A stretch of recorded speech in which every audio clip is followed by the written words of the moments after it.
Ready? Okay, let's see. Oh, okay. I was watching a video about the Vietnam War. Gotcha. That's what I was doing, besties. Mm-hmm. Yep. I was just looking through my comics. I know we kind of went through a little bit of a rant last night about the whole variant thing, the variant overload that Marvel's doing. But god dang, I have to at least give them some credit for last week when they reprinted New Mutants 98, but 3D. Like the whole comic was 3D, like blurry and that stuff, and it actually came with 3D glasses. I'm like, okay, that justifies a variant right there, No, that's If, okay. yeah, because I miss the days where comics, added a little bit extra something in the issue. Like, back in the day, they used to add like a trading card, a holographic trading card, or heck, even 3D glasses, or heck, even an extra long a folded poster on the inside of the book, you know. Like when I met Fabian Nicieza earlier this month in Comic-Con, right? I already got all my stuff from Deadpool signed by him, so I'm like, you know what?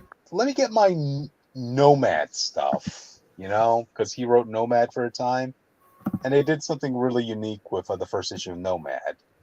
They actually had a folded 3-page wanted poster of him in that comic. Like, damn, this looks sick. And it was a sort of wanted poster from the old school days where it was hand drawn, So like, damn, I gotta get that. I gotta get that interior signed. And yeah, I was just talking to Fabian Nicieza, and we were both just reminiscing how Marvel doesn't do this sort of thing anymore. Yeah. Guess they don't want to spend the extra money on the extra paper or whatever. Why would they? Mm-hmm. Stop buying it. Anyways, audience, if you can figure out what's on my freaking pay on my alt account, like what I see on my alt account, you let me know. You will get a gold star. Just kidding, you don't want to know. Gotcha. Yeah, we all wanted to go with a little Halloween theme tonight, audience. I speed ran this so fast. We all appreciate your effort, man. I'm coming in as Falcon, the upcoming new hero in the upcoming year of Marvel. And then Jake is Mr. Fantastic. Don't let him tell you otherwise. He told me to surprise him, and here we are. Are you talking to me? I'm not I'm talking about you. He's audience. He's pulling an old man Logan Red Skull. He's wearing the skin of his hunt. I'm not. I don't have beef with Johnny Storm. Reed Richards. Anyways, I don't know who Austin told me to draw him as, but he sent me a picture of a guy with centipedes crawling over him, and that's what I did.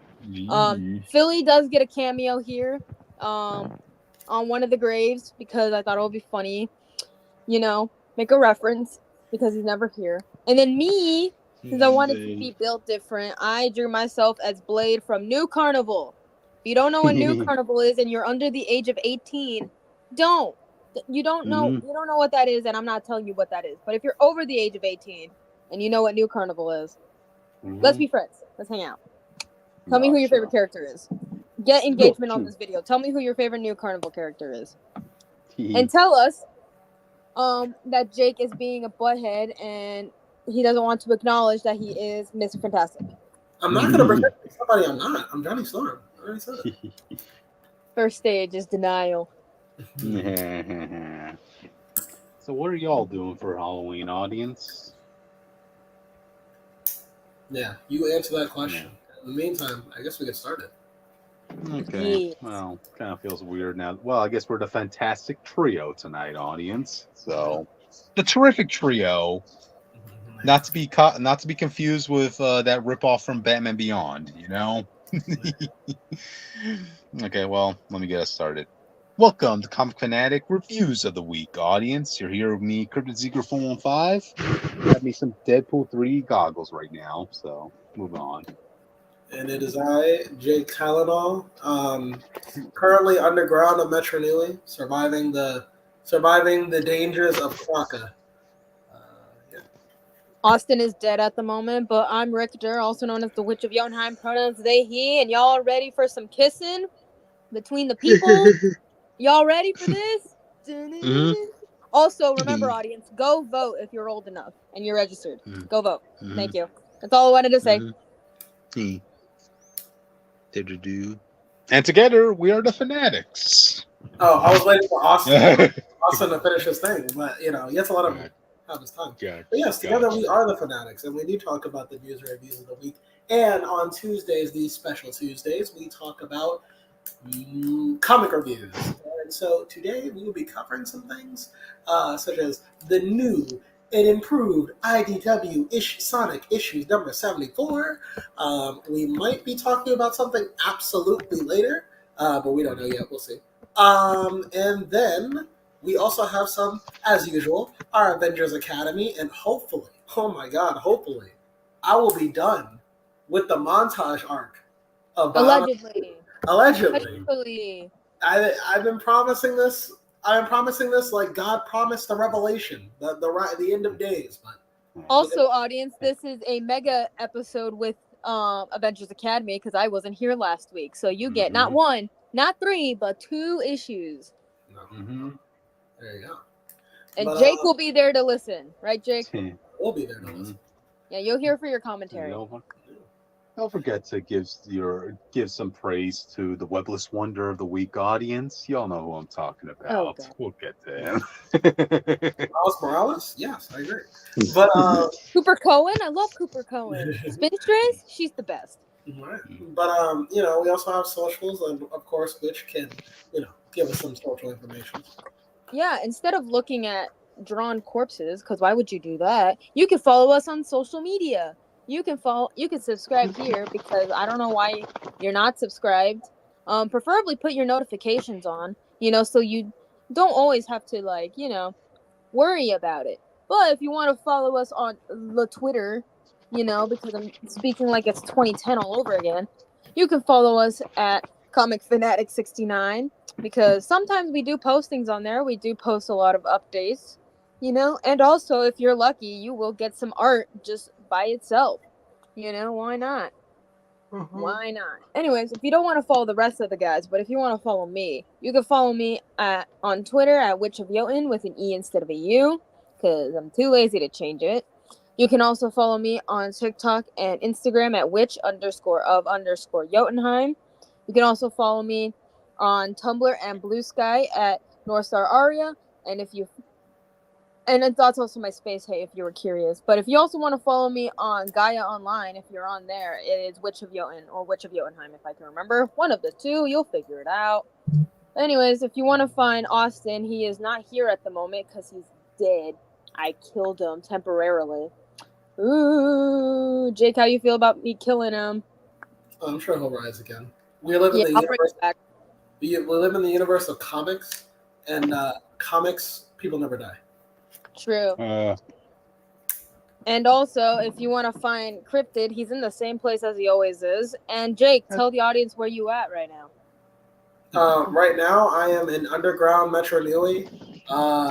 Basically, we're trying to solve a mystery down here. We almost have it wrapped up, boys. So if we finish that, we might be able to get through this whole adventure a lot quicker. Yeah. Okay. But alrighty then. Now that we got all that out of the way, let's go on with the comic reviews of the week. And we're starting us off with the webless wonder himself, Spider-Boy number 12. Well, number 12, like his age. It's crazy. 12-year-old. What? Isn't Bailey 12 or is he 10? Which one is he? He's 10. He's 10. All right. Yeah. Don't worry, that a 10-year-old is doing stuff that Spider-Man does. Just saying.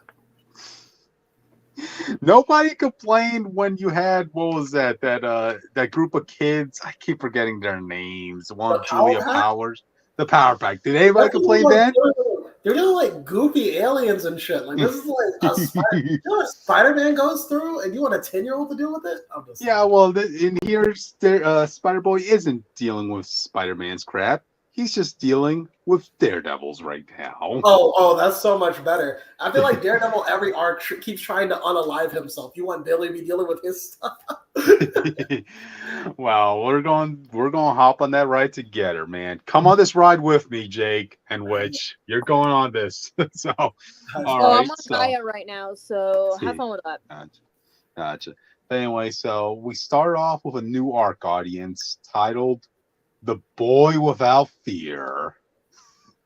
Chapter 1: The Devil's Due. Chapter? This isn't a novel. Well, it is in this one. So yeah, in case people need a little bit up to speed date, despite Bailey having the Spider-Man related title, he was actually trained by Daredevil in the art of fighting, So if you want to be technical, you could say he's more of Daredevil's sidekick, if anything. Sorry to all you Blind Spot fans, but there was somebody before Blind Spot. If you can find Blind Spot, hey, tell me, because I love to find that guy too. Wherever he's at. Wherever a person named Blind Spot is, you go find them and come back to me on that. Yep. But anyway, we start off with Bailey with his mom and Christine. Christine being his the friend, the female friend of his, who's kind of like the big sister to him. But they're just walking about. They just want to have a day to relax, walking in the streets of New York. Especially after everybody finally remembers who Spider-Boy was and his place in the Marvel Universe. So as they thought that they were going to be taking a casual day on the walk, guess what they run into, audience? It's a special day. It's Spider-Boy Day. How does he have a day already? Remember, he's been an active hero for 3 years, Jake, and now everybody finally remembers him again. He's been a superhero since he was 7 years old. That's insane. You know how many villains have lost to a 7-year-old? You gotta really reevaluate it. How many villains was Spider-Man teaming up with Bailey with, and they lost to a 7-year-old? Okay, there's Electro, and that does so much damage to a street cred. That's okay. In Electro's defense, Bailey even openly stated, "Hey, wait, I can just use, since nobody remembers me, I can just use a bunch of my old tricks again, and they'll look new." He has fangs. He has fangs that could paralyze a person. All right. At 7, you let us say, oh, that's so dumb. All right. So you're okay, but look at it this way, Jake. Bailey has achieved more success in his short time out there right now than a lot of other Spider-Man characters will ever do in their whole lifetime. You know what? That just makes me reevaluate all the villain Spider-Man fights. I'm like, maybe they're just trash. Maybe it's not that good. Gotcha. But anyway, this is just really the neighborhood trying to show their love for their hometown hero, Jake, So, what hometown hero? They live in New York. Yeah, well, this specific neighborhood block, all right? So every block be like 30 superheroes a block? Yeah, I'm pretty sure it's hard to market Devil's Day, Jake, So, that is fair. What about Hell's Day? Yep. But anyway, so yeah, they just randomly come across this Spider-Boy's Day. So you have like a whole bunch of merchandise of Spider-Boy. You have vendors selling for Spider-Boy. Bailey's like, "Oh my God, mom, can I go? Can I see this?" And like a butter, she's like, okay. I mean, you earned this, sweetie. So Bailey's just excited about this. He's like, "Today is literally mine. Oh my God, it's Spider-Boy Day." So he puts on his costume, and he puts on a show for everybody as everybody's cheering his entrance. Spider-Boy! Like, he even runs into a gyro spot where he's like, "Oh my God, my PETA senses are tingling. Ah, shoot, I don't even have money on my pouch. Oh, Spider-Boy, this one's on the house. You get the Gyro Hero discount. Yeah, let that be known, audience. You're not an established hero until you get a free flatbread sandwich, you know? So so anyway, he's just having the time of his life looking at all the people here. You just want to show their appreciation. Even his classmates, Larissa and Marco from his school, right? They come over here, and remember, Larissa, she has a big fangirl crush on Spider-Boy, you know? So this right here is like the sparkle in little girl's eyes as she meets her hero. She's like, "Oh my God, you're Spider-Boy. Can I please have your autograph?" And Spider-Boy said, "Oh, well, of course, you young lady. Larissa, is it?" Because she's just amazed that he remembers her name because she was in the bus that Bailey saved the other issue, right? Okay, and Spider-Boy is like, "Okay, it's okay. I never forget a name." Oh shoot. Yeah, that picture Larissa gave Spider-Boy to sign. He accidentally addressed it from Bailey. Just cross it out. You can't cross out a I'm name sorry. picture. I'm sorry. I accidentally signed my good friend Bailey Briggs' name here. Yeah, as you can see. So don't think too much. Yeah, Larissa.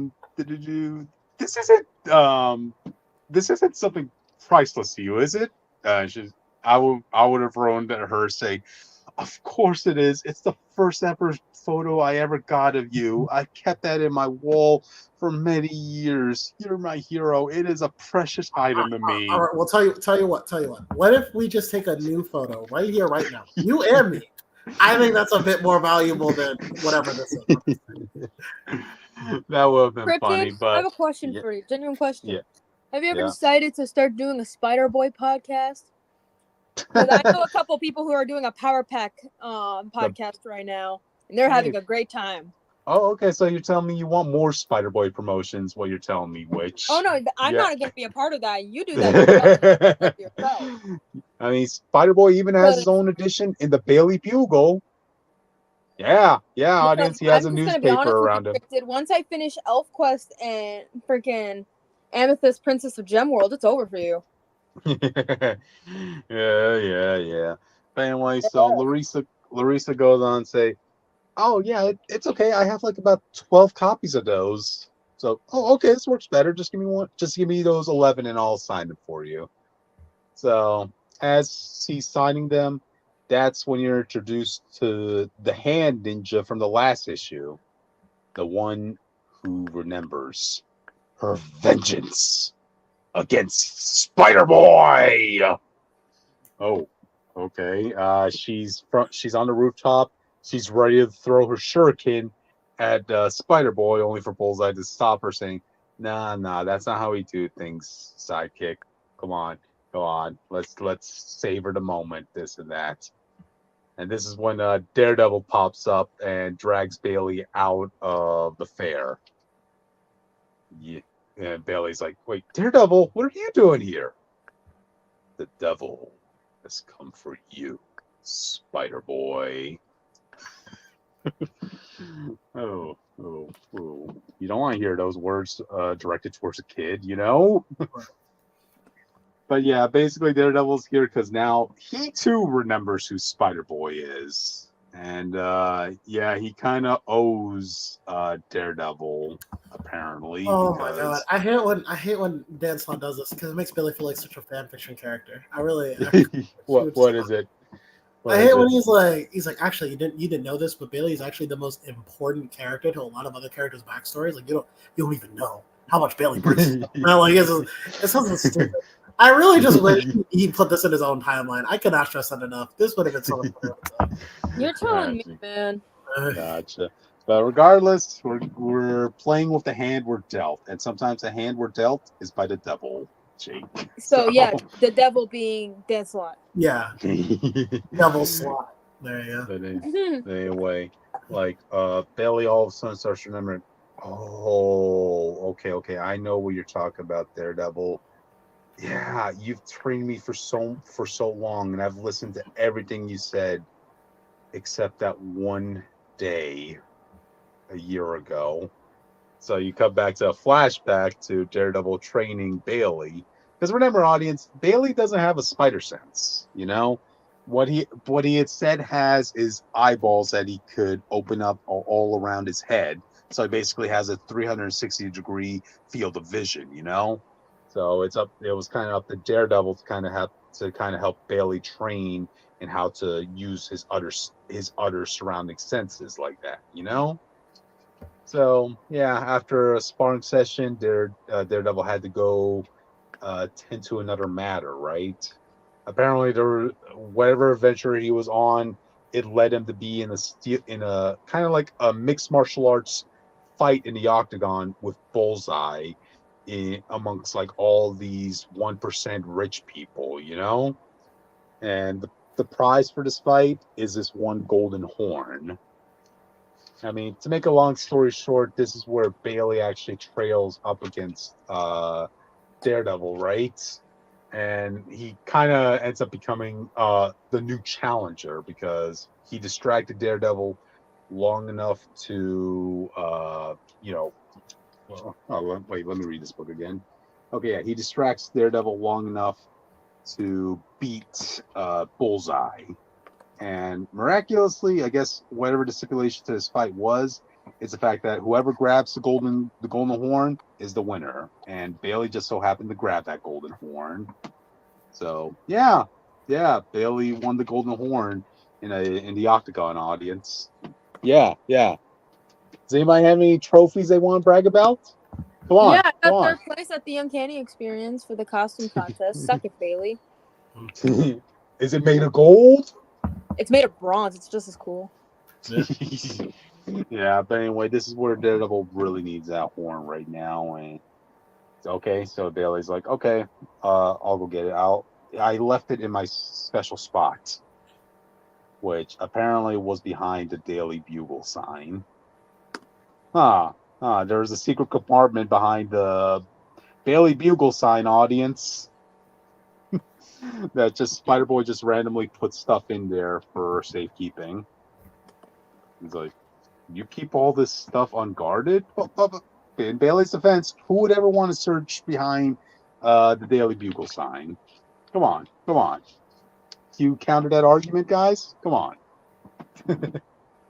Anyway, he finds it only for Bullseye and his apprentice to show up. They fight, but it's just Bullseye who comes up at first, right? Throwing his blades, but then that's when his apprentice comes up.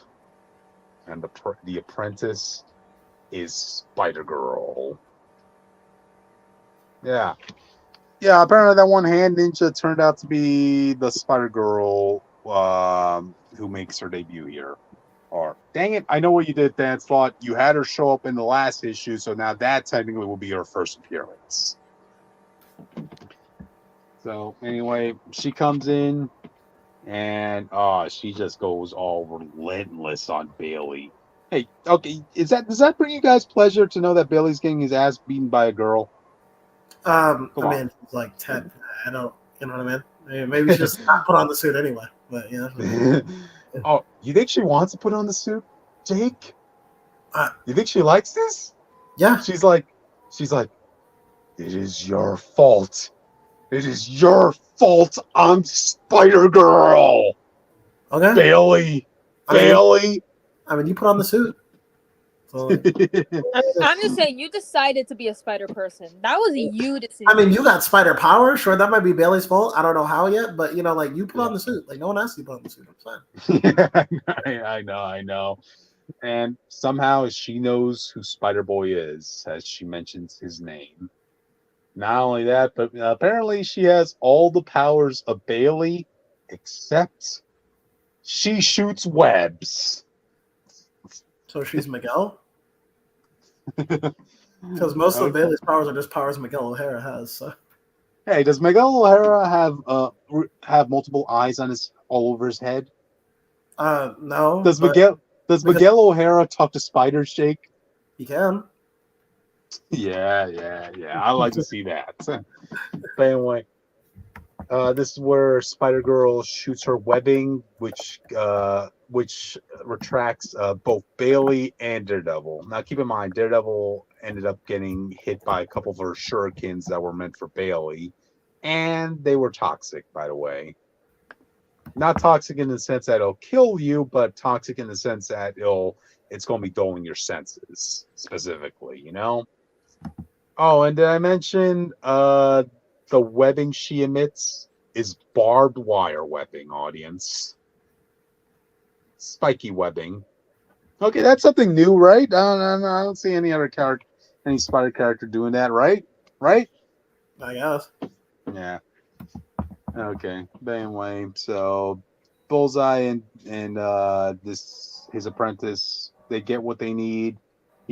Bullseye throws a card at Daredevil's face with the intent of killing him before they leave, but of course, Daredevil grabs onto his mouth, right? So they break out of the webbing, and that's when the Daredevil has to bring it up. We can't let them go out that golden corn. We have to follow them, and we're going to go to Madripoor. But Bailey's like, but wait, it's a school night. It's a school night. Yeah, it's a school night, Bailey. We are going to Madripoor. As the issue ends. You're not. You are 10. He has to fix up his screw up, which, Yeah, so. You don't need a 10-year-old pulling up to Madripoor. There are like a bajillion other heroes you can hit up. Be like, hey, instead of my 10-year-old child, how about you go to Madripoor instead? And he'll just text you the information. Like a normal person.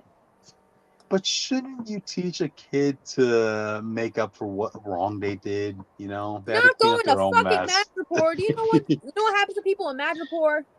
Well, in Bailey's defense, he has the devil looking after him. I don't trust the devil for shit. Yeah.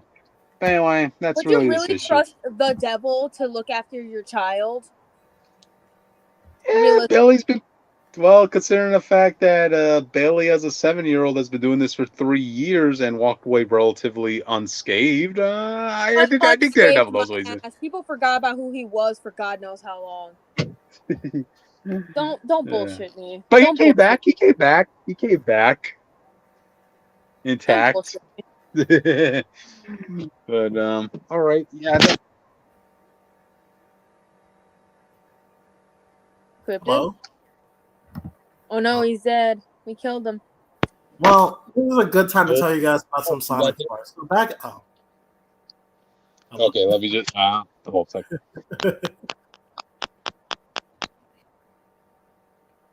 Anyways, so Jake, how you doing? Move on. What? Huh? Can you hear me? Yeah, we can hear you now. Okay. Any final thoughts before we move on? No, I think we should move on. Well, there you go. Okay. Let's see. Hold on a sec. I gotta move over. All right, No, this is both of us, Cryptid. I found I found another thing that we can both not fight on. Yep. And it's this book. Yeah. You're taking the reins on this one. Okay, so we're talking about Universal Monsters Frankenstein, issue 3. I'll tell you the title of it later. But one thing that I love this book, don't get me wrong, but there's one thing that kind of bothers me is that they changed some of the names around and it gets confusing very quickly. Because they didn't give new names. They used the same names, but they're swapped around, Yeah. That's the only thing that annoys me. Anyway, so we cut over to a Victorian looking city, even though that is not the era that we're in. But it looks like it, Anyways, so we hear this guy being like, Henry Frankenstein is a monster. Like, my dear Elizabeth, I'll never understand what you see in him. And Elizabeth is like, okay, that's enough from you. Okay, Henry is my fiance, okay? And I will not permit those foul words. And Robert's like, after what we just saw, like, he should be showering. He should be here showering you with affection, but now look at him. He's busy with this experiments because if you're gonna bring people back from the dead by chopping up other dead people parts and sewing them back together, 9 times out of 10, you're not gonna be straight, my besties. Anyways, so Elizabeth is like, how can either of us grasp what is in that man's mind, you know? Like, when he become embroiled with one of his projects, well, you see how he becomes. Like, he will come back. And Robert's like, Elizabeth, please. Like, you must see how I truly feel, you know? And he tries to confess because, you know, yeah. And she's like, Robert, we've been friends for a very long time. Please don't ruin that. And he's like, all right. Like, I might not be a brilliant man, and I do not shine like your good doctor, but I have always loved you, and I would have been good for you. And so basically the carriage pulls up, and she's like, my carriage is here, I must go, this isn't proper. And Robert's like, please, you know, and just leaves. She just leaves. He got friend zoned back in that Hard. time. She didn't even like say that. She didn't like fully say no or anything like that. It's just like I low-key kind of feel bad, but at the same time it's like damn. But at the same time it's like, girl, your fiance is fucking batshit insane. Like we literally just saw that. Like we saw that last issue and the previous issue before that. Like, come on. Anyway, so Robert starts No, go ahead. So Robert starts to walk home in the dark, you know? And, you know, basically we see this guy, like we see him walking and we hear a voice being like, excuse me, sir. And Robert's like, can I help you? And he's like, maybe. You know, maybe.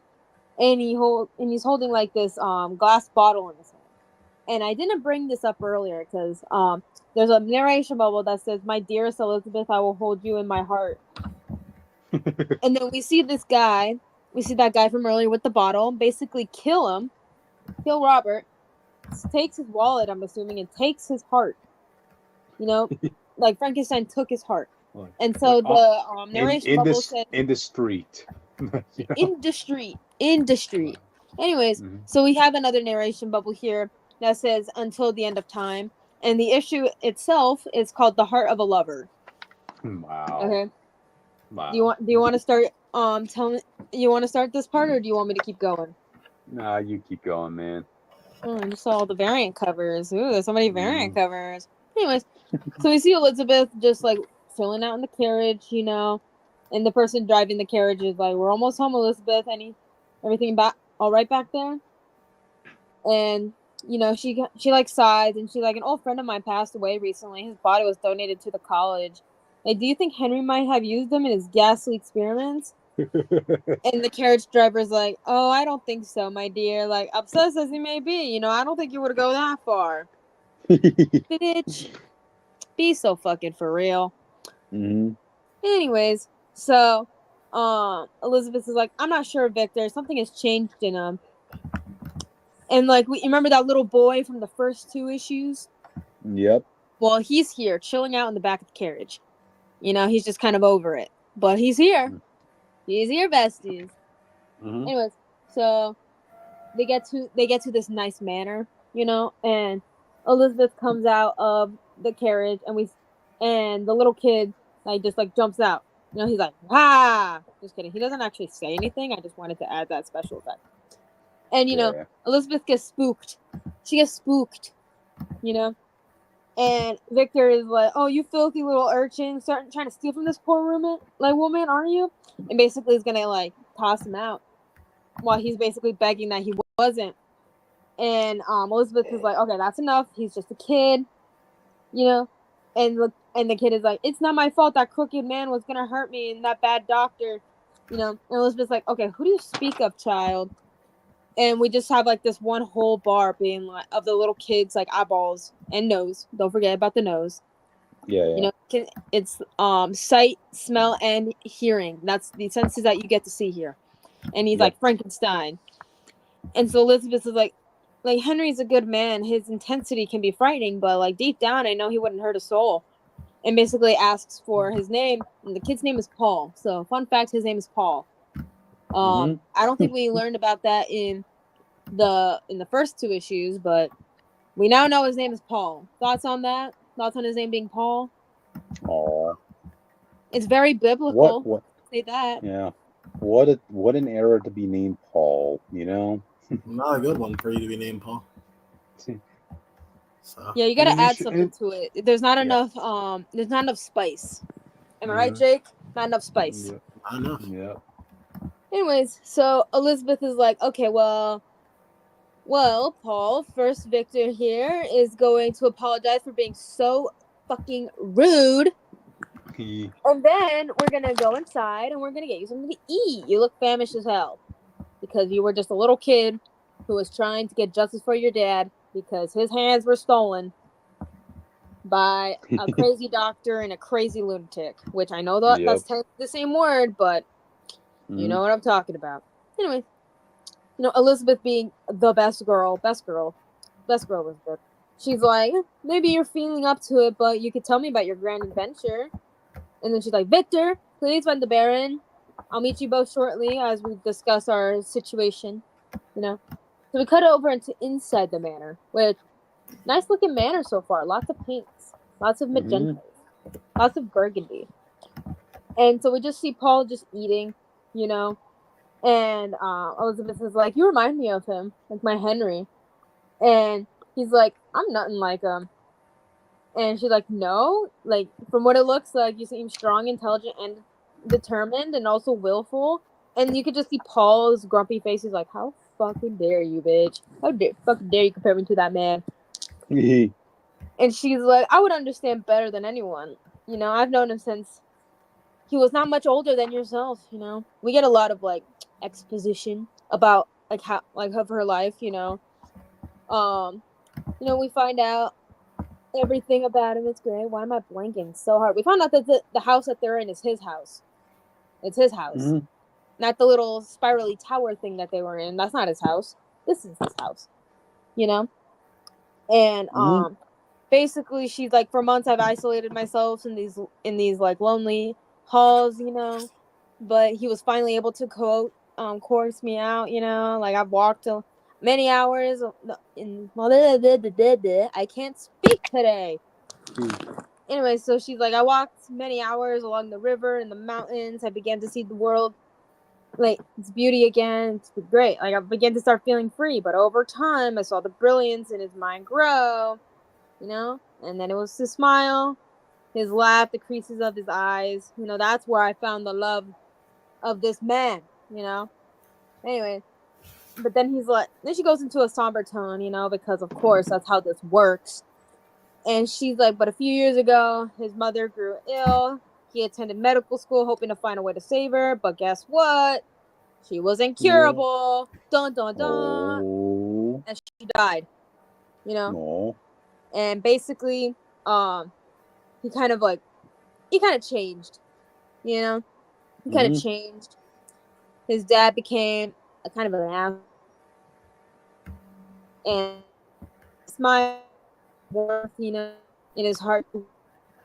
And basically, he died after his mom died, which fair enough. That's to a lot of people.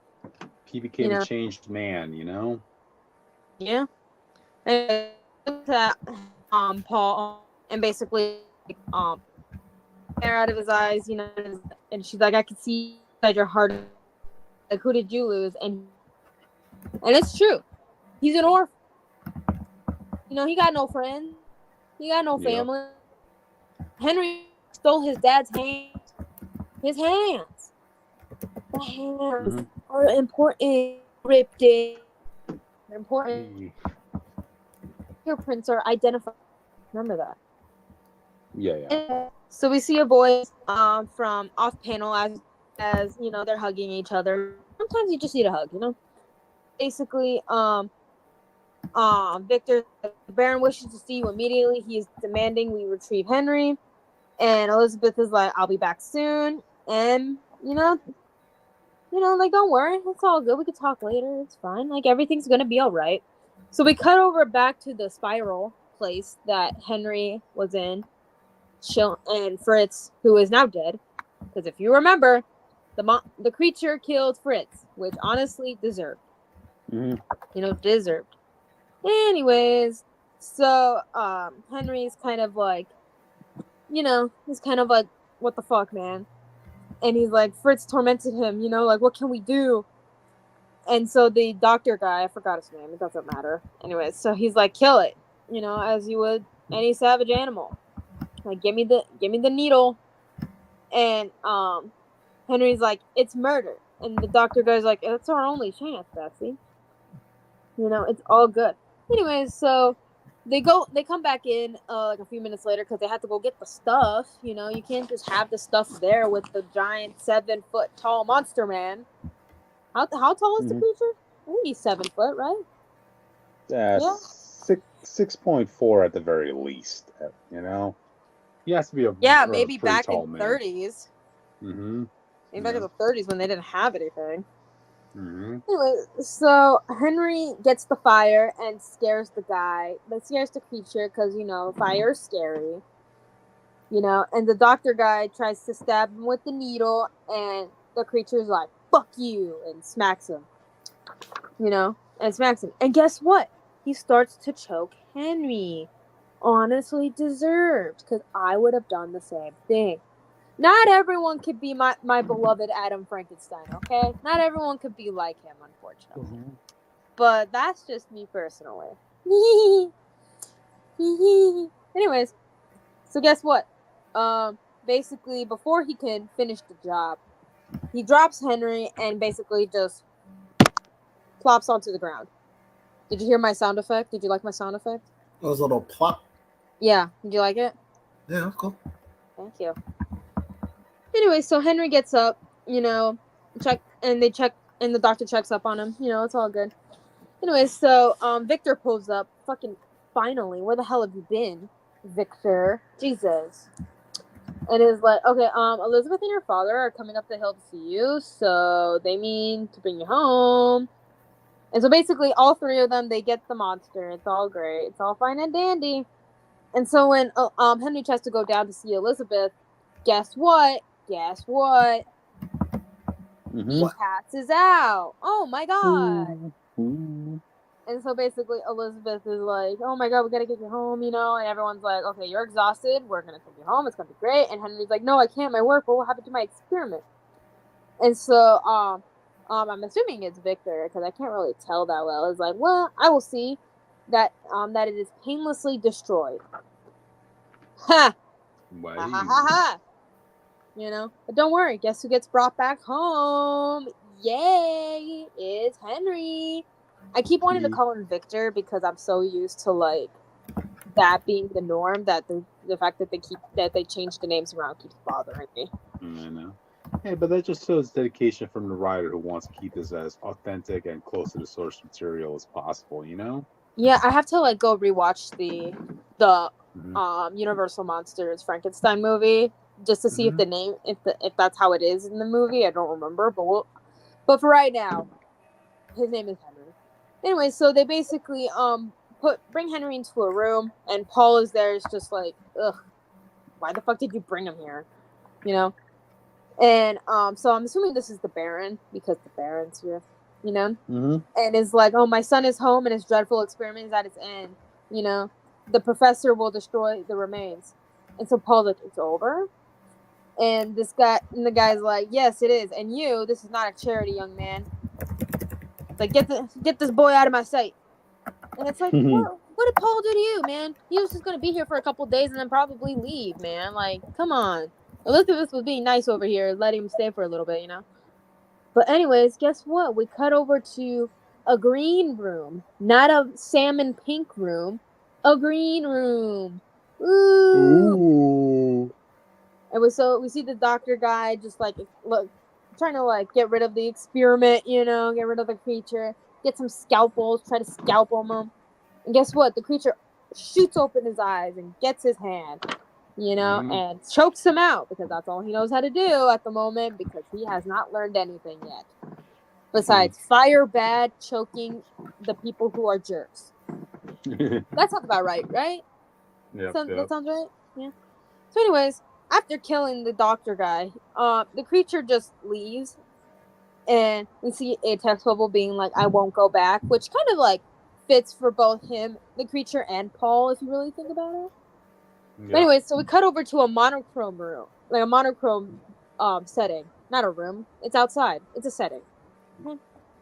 And Paul is like, I'm not going back to that orphanage, and Victor, I'm assuming, is like, I don't care where you go, but the Baron told me to take you out of his authority, so that's what I'm doing. And Paul jumps off the carriage like a mad lad, and he's like, I'm not going, and runs away. And so he goes underneath like this, kind of like an alleyway, kind of, that's covered, I don't, why am I blanking out? I don't know. So the guy sighs, and so Paul is like, what do I do now? And so we cut up to the pink room. The wedding. The wedding. The wedding. Yay! The wedding. The wedding. What's on wedding? A madman. A woman.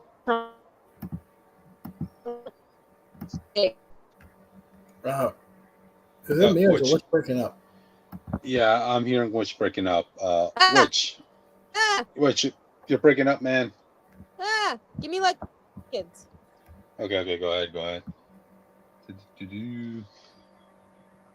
Yeah, my head says is whacking up too, so I thought that was just me. Did you guys? So now that Witch is gone, let me tell you about how back in. Well, no, I'm back, you nerd. I never. But anyways, Jake, like I was asking you, what's your thoughts on a wedding between a madman and a woman trying her best? Isn't that just Joker and Harley? No. No. Well, And don't forget about the creature that the madman created. I feel like again that's just Joker and Harley. Harley is trying her best, okay? I know, but she's not in a relationship with the Joker anymore. Well, she was, okay? Listen. Yeah, but that was abusive. Yeah, I'm not saying it was a good relationship. I'm saying that's what it was, though. No, I think I convinced a straight couple to not do Joker and Harley Quinn for Halloween this year. Well, good for you. I know. I was like, how about you just do, like, I don't know, a gender bent Ivy or something? There you go. And so it was just a thought. But anyway, so cut back to the wedding. Ramblings aside, we cut back to the wedding. People are clinking. Their champagne glasses are chit-chattering, and Elizabeth is like, why'd you send that poor boy away, And the Baron's like, that's quite enough from you, Elizabeth. And she's like, that is certainly, is not. He needed our help. He was just a boy. I have enough of you Frankenstein men thinking you know best.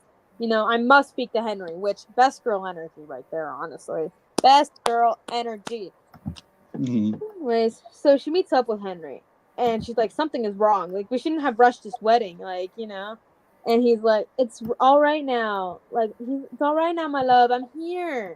Fucking finally, am I right? What the hell is wrong with you? So-called future husband, my ass. Anyways, so she's like, are you though? Your heart, it's grown cold. I thought this would be over when you came home. But I fear a piece of you is still left inside that goddamn creature that you made. Jesus Christ. And he's like, okay, I stared into infinity, woman. How could I expected you to understand? It's like, bitch, he's so fucking for real. He's so fucking for real. She has more awareness of what's going on than you think that she does, bitch. Anyways, so she's like, Henry, I don't think you understand. I don't need to understand. But that doesn't give you the excuse to shut me out. And you just see a close-up of his face, and you could see all the eye bags, And he's like, well, And Elizabeth grabs his hand and puts it on her heart, or as I like to say, put it on the titty, because it doesn't matter what gender. If you put someone else's hand on your titty, and that means shit's gonna go down with a heartfelt moment, That's how that works, okay, Cryptid? Just letting you know. No. Just letting you know. That's how that works. Write that down, Jake. Write that down. I already have. Cool. Titty on the heart, hand on titty, whatever the fuck I was saying. You know what I mean. Anyways, so she's like, do you feel that? I still love you. I've always loved you. I just don't think that if this is enough anymore. I need to know, do you still love me? And he's like, and so someone runs in, and he's like, it's Dr. Waldman. And Elizabeth's like, Henry, don't fucking leave me. And she's like, no, darling, you stay here. you know, and basically locks her in the goddamn room that they're in. Like, what the fuck is wrong with you? You know, like you don't know what can go down. Anyway, so Victor is like, Henry, please, like, you know, and basically Victor's like, Waldman's been murdered in the tower, like the monster, like it's been seen in the hills terrorizing the mountainside. And Elizabeth is like, what is going on? You know, like, what do you talk about the monster? And basically Victor drags Henry over to like the room, like wherever the fuck they have to go. I don't care anymore. So basically, Elizabeth just is like, what the hell, man? I'm gonna sit down in this chair with my bouquet and vibe, you know, and be sad. And so we see these two hands. You know, I wish that we would have gotten pictures for this because I'm very bad at explaining things. We should have gotten pictures. Well, save it for issue 4. See these hands, right? And Elizabeth turns around, which is what you don't do in horror stuff. You don't turn around. Okay? You know, you don't just stand there when you feel something is wrong. You know, you leave. Like, you move out of the way.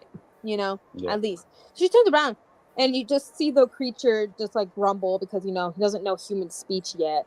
And she's like, what the fuck? Please don't hurt me. You know? And she basically puts her hand on his titty. Remember, hand on titty. Remember that. And basically he kind of like softly grabs her hand that's on his titty. And basically we see some narration bubbles. And it's like, my dearest Elizabeth, I will hold you in my heart until the end of time. And basically she faints. And you just see the creature look at her, and then we cut to the next page, which is a full page of just Elizabeth just like partially on like this like bed or lounge chair or something like that. You know what I'm talking about. So she like half on the thing, half not on the thing.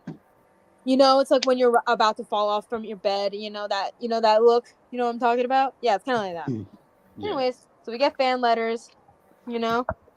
And the last issue is called The Eyes of a Monster, and it comes out November 27th.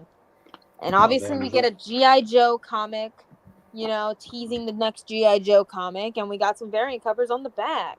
Yo, Joe. Thoughts on the issue? What did you guys take away from this issue? Because what I took from this issue is, if you put your hand on someone else's titty, or vice versa, you know something emotional can happen. That's out of this. What did you guys take out of this? The fact that I speak for. Yeah, I know, right? Great. Yeah, I like. Yeah, I again, it goes back to the other issues. I really do appreciate them giving like more depth and sentiment to every to the most important body parts of Frankenstein. And in this case, like the origin of his heart, like his heart came from somebody who literally just got heartbroken, you know, and died from a glass bottle. Yeah, exactly. Died from So glass there's a lot of bottle, sentiment guys. there. Sucks. Yep. Jake, you were about to say something? Oh, not really. No, it sounds like an interesting story. That's all I can say about it. Yeah. I'm just a little. Place your bets, Cryptid. Which character do you think is going to be? I think it's the Wolfman, but I could be wrong. The Wolfman. Yeah. Or the Phantom. I think we're going to get the Phantom eventually. Yeah, I kind of want to see the Invisible Man because I want to see how the artist handles that, you know? Draws a pair of glasses everywhere. Yeah, pretty much. Easiest gig of their life, you know? But I mean, unless you can't draw glasses. Yep. But yeah, I'm just sad that this is going to be ending in the next issue because I kind of want to see more of the body parts explored, but then I have to think, okay. I don't think we need all of the body parts explored. I think I'll be okay. Yeah, not all of them, but just like, you know, a little bit more depth into the important ones. Like, we already got the hands of the father, the brain of a serial killer, the heart of a lover, and the next issue apparently is the eyeballs. The eyeballs. Yep, the eyes of a monster. I think we could have had an issue where something about the head of Frankenstein, you know, but that's too much work. That's too much work. That's too much work, and you know, I don't think anybody wants to see something poetic about the feet of Frankenstein, you know. So, But yeah, it's been a consistently good series. This is going to be one great trade read to have when it comes out. I think once all the characters, like the main monsters, all get their stories, I think they should put it all into like a trade or like an omnibus or something. Yeah, that would be cool. So yeah. But in conclusion, Adam Frankenstein is hot and I love him. And if you put your hand on someone else's titty or vice versa, some emotional shit is gonna go down. Yep. Anyways, we should move on now because Right. I'm EP, All right. and I have to Right. I have to conserve my energy for my two-parter. Gotcha. All right. With that, we're moving on, audience. Jake. Yes, Sonic and friends have returned for their final battle against Clutch the Opossum and his gang. Issue 74 continues to be a fun issue, but the major flaw in the Phantom Riders arc rears its ugly head, unfortunately. So for basically a recap, because it's a monthly comic, after Sonic and friends, Sonic, Amy, and Tails have felt like they're entering a racing tournament. They have felt like during the tournament they were sabotaged, but for what purpose they don't know. So Sonic is posing as the Phantom Rider to be a vigilante on the racetrack, basically causing as much chaos and distraction to prolong the race, while Amy and Tails investigate and figure out who's like really behind all the shenanigans going on. Their investigation led them to find out that that secret villain Clutch the Opossum, who has been doing like a partnership deal with the Restoration Inc., is secretly using this partnership to kind of do a hostile corporate takeover of Restoration Inc., which means that Clutch will be able to make money off of destroying environments and using Restoration's resources to fix them. Basically, he's creating a problem so he can solve it and get money off of both of it, basically. Mm-hmm. So we've had a lot of, drama in this arc. We've had Surge and Kit, clones, approximations of Sonic and Tails. I don't know if I could call them clones. They're not really like clones, but approximation of Sonic and Tails. These guys have been going through a morally gray arc of maybe wanting to be heroes instead of just being shitheads. And we've also had some drama going on with Lanolin and the Diamond Cutters, who aren't on this poster. They just couldn't fit on here.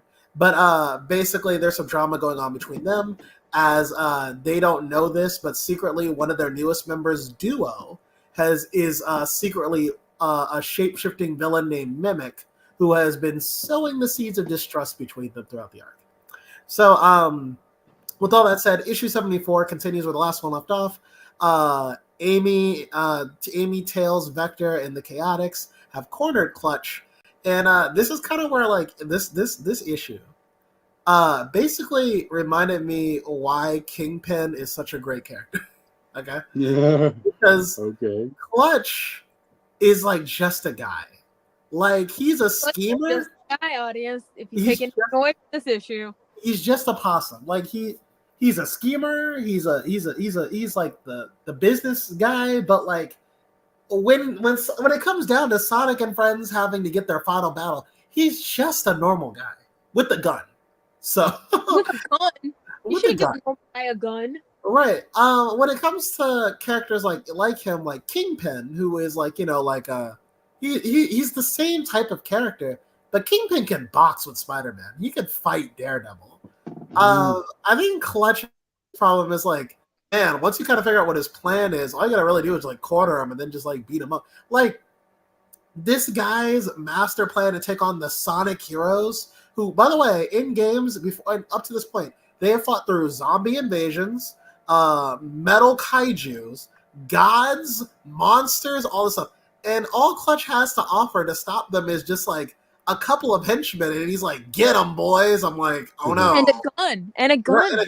And I'm like, "Oh no!" It's just a couple of henchmen. Surely the Sonic heroes are a couple of guys. So, that's kind of my problem with Clutch. He's not really that much of like a threatening villain, and I wish I had time to upload these photos. There was a whole issue with my phone, so that's why I couldn't do it. But the way Clutch gets exposed, basically they have to get the thumb drive that reveals everything that Clutch has been doing. And then Clutch, in almost a cartoonish way, like, you know the scene in the movie where, like, the villain's, like, he doesn't know he's being recorded, but he's like, oh, but this doesn't matter because I actually hated everybody, and and here's my evil plan, and everyone's like, oh, he really was a bad guy, like, because they see it on TV because it's all, like, being live recorded. That's basically how Clutch loses. I'm like, this dude's kind of lame. I really don't like him as a villain. But that said, we do cut to Sonic, who has been exposed as the Phantom Rider just moments before this has happened. And I did like this part. This part was actually really good. Lanolin, the leader of Diamond Cutters, she has him cornered, and Sonic's like, he doesn't really care. He did his mission. And but Kit and Surge, who are slowly working against the people they were working with. But Kit pulls Duo out from Duo, who's also a Mimic. Sorry, this is a bit confusing because if you haven't read, you don't have context. But he pulls up, he pulls Duo from behind cover, and tries to get him to admit that he's Mimic. And Duo goes like, and Mimic, like his Duo, he's just like, oh shit, I need a stall so I can get out of here. I can't let them know that I'm actually Mimic. Lanolin, did you know that 2 members of your team knew who Sonic was the whole time and didn't tell you? And Lanolin's like, what? Just like, I just love, I think Mimic has really shined for me because his superpower isn't shape-shifting. It's being a professional gaslighter, essentially. Like, he can gaslight his way out of any scenario, and it is a treat to watch, honestly. So, and finally, we're starting to get to the part where I actually was excited about Lanolin's character. She's really mad at Tangle and Whisper for keeping the secret that Sonic was the Phantom Rider away from her.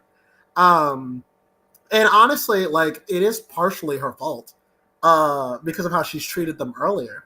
But I do like how even like how she is so angry. She's like, you guys kept this from me? We should have been arresting Sonic this whole time, and you were just like, what's information for me? And Tangle's like, but it's Sonic. Like, he had a good reason to do it, and like basically, and she doesn't say it, but the reason is because despite Lanolin being a competent leader, she's not good at loyalty. Like, her team doesn't trust her to be flexible. She's too by the book.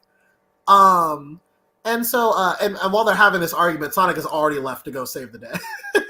But Sonic's like, listen, I don't care about any of this. I just gotta go save like, deuces, I gotta go. Deuces. Yeah, I gotta be a part of a Snapcube fandom. Right. He's like, I don't really care about all this drama. If you want to try to arrest me, we can do that later. I got like the day to save, okay?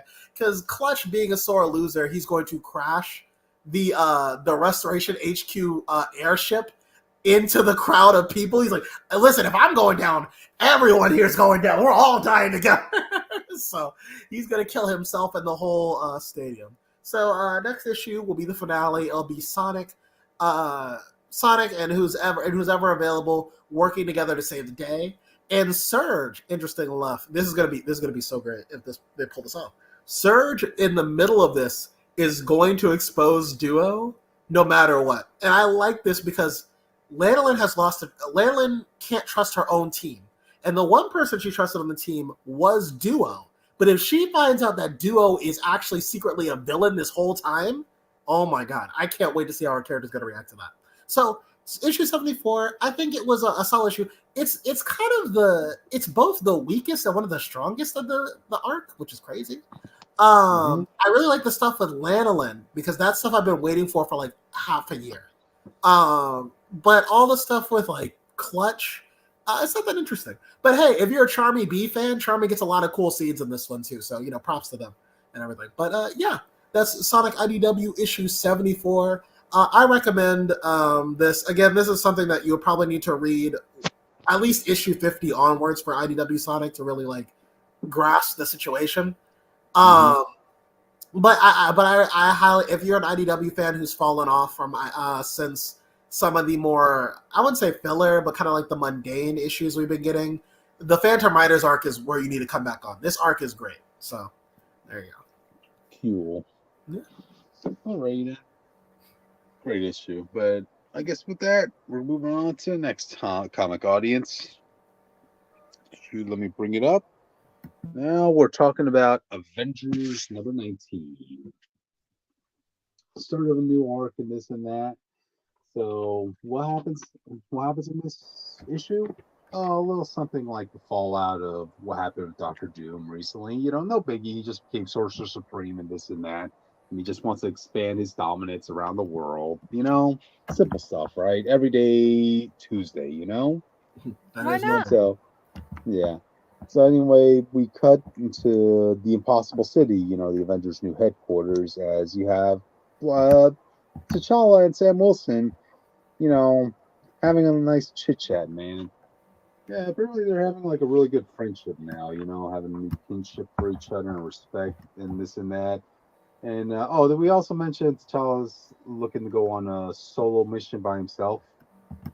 Yeah, it's dangerous, it's important, and it totally has nothing to do with his ex-wife joining the team last issue, right? The Black Panther will work alone for this one, Sam Wilson. So yeah, but Sam trusts T'Challa. I mean, they even have like that whole bro handshake going on. Like between Arnold Schwarzenegger's character in Predator and Apollo Creed's character. Bam, that whole muscle. That's uploaded. You have a picture of it uploaded? I don't have the picture of it, but just basically look at Sam Wilson. Think of Sam Wilson's arm shaking T'Challa's arm. So yeah, that's it.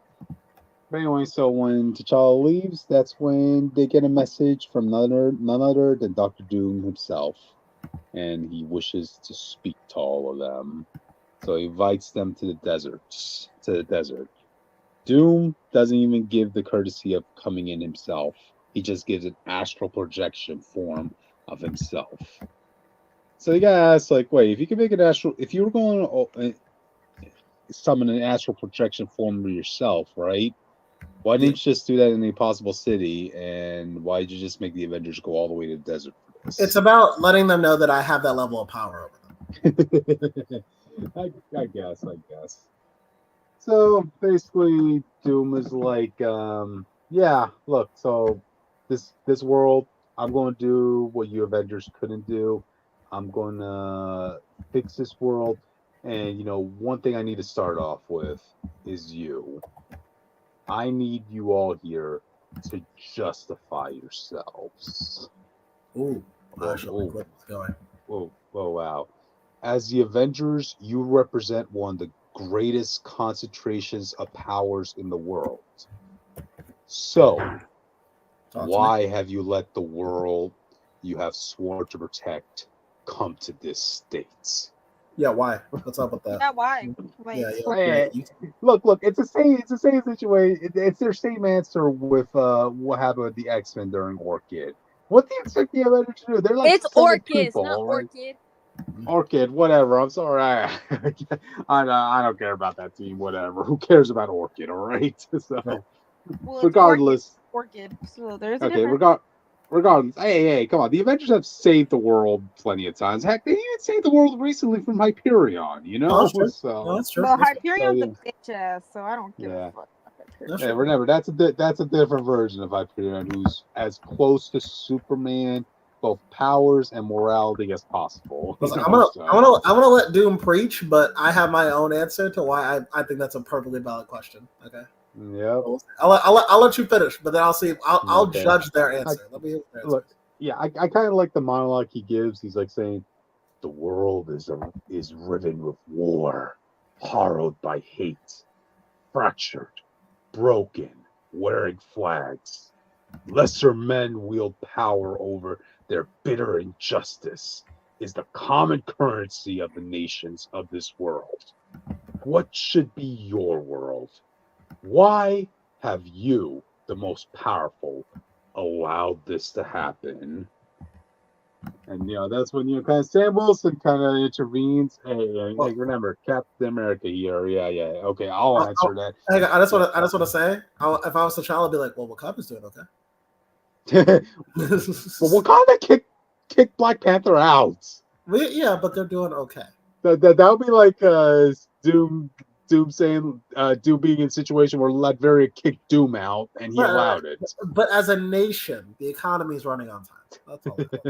Yeah, but also keep in mind, T'Challa isn't in this. Remember, he has to go off on a secret mission. Yeah. So super secret. Yeah, Sam Wilson goes on to respond like saying, "Injustice? Oh yeah, that's rich coming from you, Dr. Doom." And Dr. Doom, yeah, lets his thoughts be on Sam Wilson. Oh, he doesn't really have much interest in Sam Wilson as Captain America. Like, Yeah. ooh. That's a bit of a hard blow, especially since remember we had that really great moment between Doctor Doom and Steve Rogers in the Jerry Duggan run, right? Yeah. Where Doctor Doom reveals he does have like a respect for Captain America since both of them are kind of the same, being the representation of their nations, this and that. So yeah, kind of a little bit of a low blow where Doctor Doom doesn't seem like he respects much of Sam Wilson, Oh, go F yourself, Doom. That's got to be earned. So. Yeah. Respect is earned. Yeah. Go F yourself, Doom. Oh, right. Yeah. Especially since I've been your saying fiance this shit for a while, and now you agree with me? Go F yourself, Doom. Not only that, oh yeah, I'm sorry. You have to F yourself because your fiance went and F Johnny. Namor got a good laugh out of that. Not gonna lie to you. So basically, this is we actually do get a reason as to why Doctor Doom set them over here to this desert, because now he's looking to test the Avengers by summoning the armies and the deaths of the people who died in this exact spot, right? Soldiers, warriors, this and that. Yeah. So he wants them to test them, and he's kind of like showing them all the vision of a world that they could have if they, expand their power, expand their territory. I think that's pretty mellow. Yep, like you see an image of Sam Wilson with his shield no longer having the star in the center. It has the planet. Oh, get out of here, Doom! Beep you, man. No, that just gives me flashbacks to that Jackson Lansing and Colin Kelly retcon to the shield, where it said, like, oh, those 3 circles and a star? That actually represents the world, not the country. Beep you. Beep you. Fuck you, Doom. I've been saying that shit for years, and like you guys were like me, and then now Cryptid over here is like me. No, but like you see, like he's exemplifying that Sam Wilson could be bringing about a unified world, a united world, or something like that. Captain Marvel, would be bringing more balance to this to the galaxy. Iron Man will be doing his stuff, like so being rich. Well, no, he's like, how can I say it? Let me read exactly what he's saying. A flawed genius finally free of weapons, co-signing both his and the world's addiction to war to scrap heap of history. So I guess he's implying that, Tony Stark, you could probably, if you expand your rule, you could probably take away everybody's arms or needless weapons, Storm, pretty self-explanatory. You're a goddess. You could literally topple nations, or have. Or you could cure droughts and other certain states. Yeah, pretty much. And basically, everybody gets their own like little montage of what they can do with their power if only they expanded on it. And of course, he has this perfect vision of the future, having all of them wear Doom's colors. Boo. The green does not look good on Sam when he's wearing the Captain America uniform. Green look good on a lot of people. Mm-hmm. But not as Sam when he's wearing the red, white, and blue. But let's see. But then they retaliate. Of course, they fight off the forces that Doom summoned.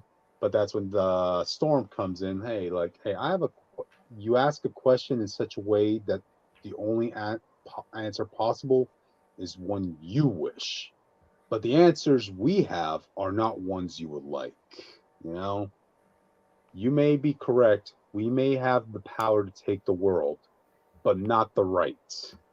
We are not the ultimate authority, Doom. We cannot be. That is what you, of all people, can never understand.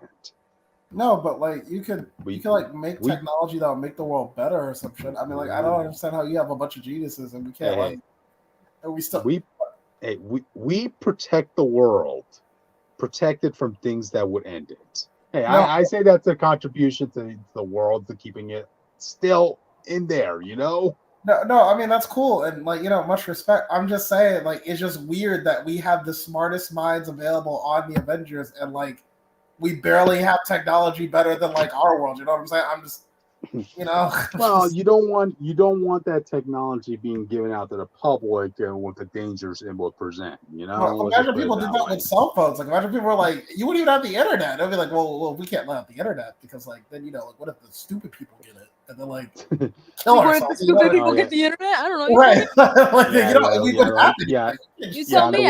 I see stupid people with the internet all the time. And the world's a happier place because of that, right, Jake? Well, no, I'm saying stupid people have the internet. No. I'm saying that if we went by that logic for every piece of technology, we wouldn't have technology. You can't like gatekeep just because you're afraid of every risk that happens. That's all I'm saying. But their counterpoint is really that we're here to protect the world, not enslave it. You know, basically, Doom is just coming here to like telling them to use their powers to kind of take the world in their hands. You know? Right, which I don't agree with that. That we're not here for. I'm just saying. Yep. But these words actually end up hitting Doom. I see. I was incorrect. What? Ooh, whoa. That's why Lunella is smarter than you, Doom. Wait. No, it's not finished. It's not finished. Like you see Iron Man and Carol like saying, "No way, I should have recorded that." Well, we're glad you see reason, and Dr. Doom is like, "Do not interrupt me. I was incorrect. It wasn't a lack of imagination that held you back. It was cowardice." Cowardice? That you don't want to enslave the world? Pretty much.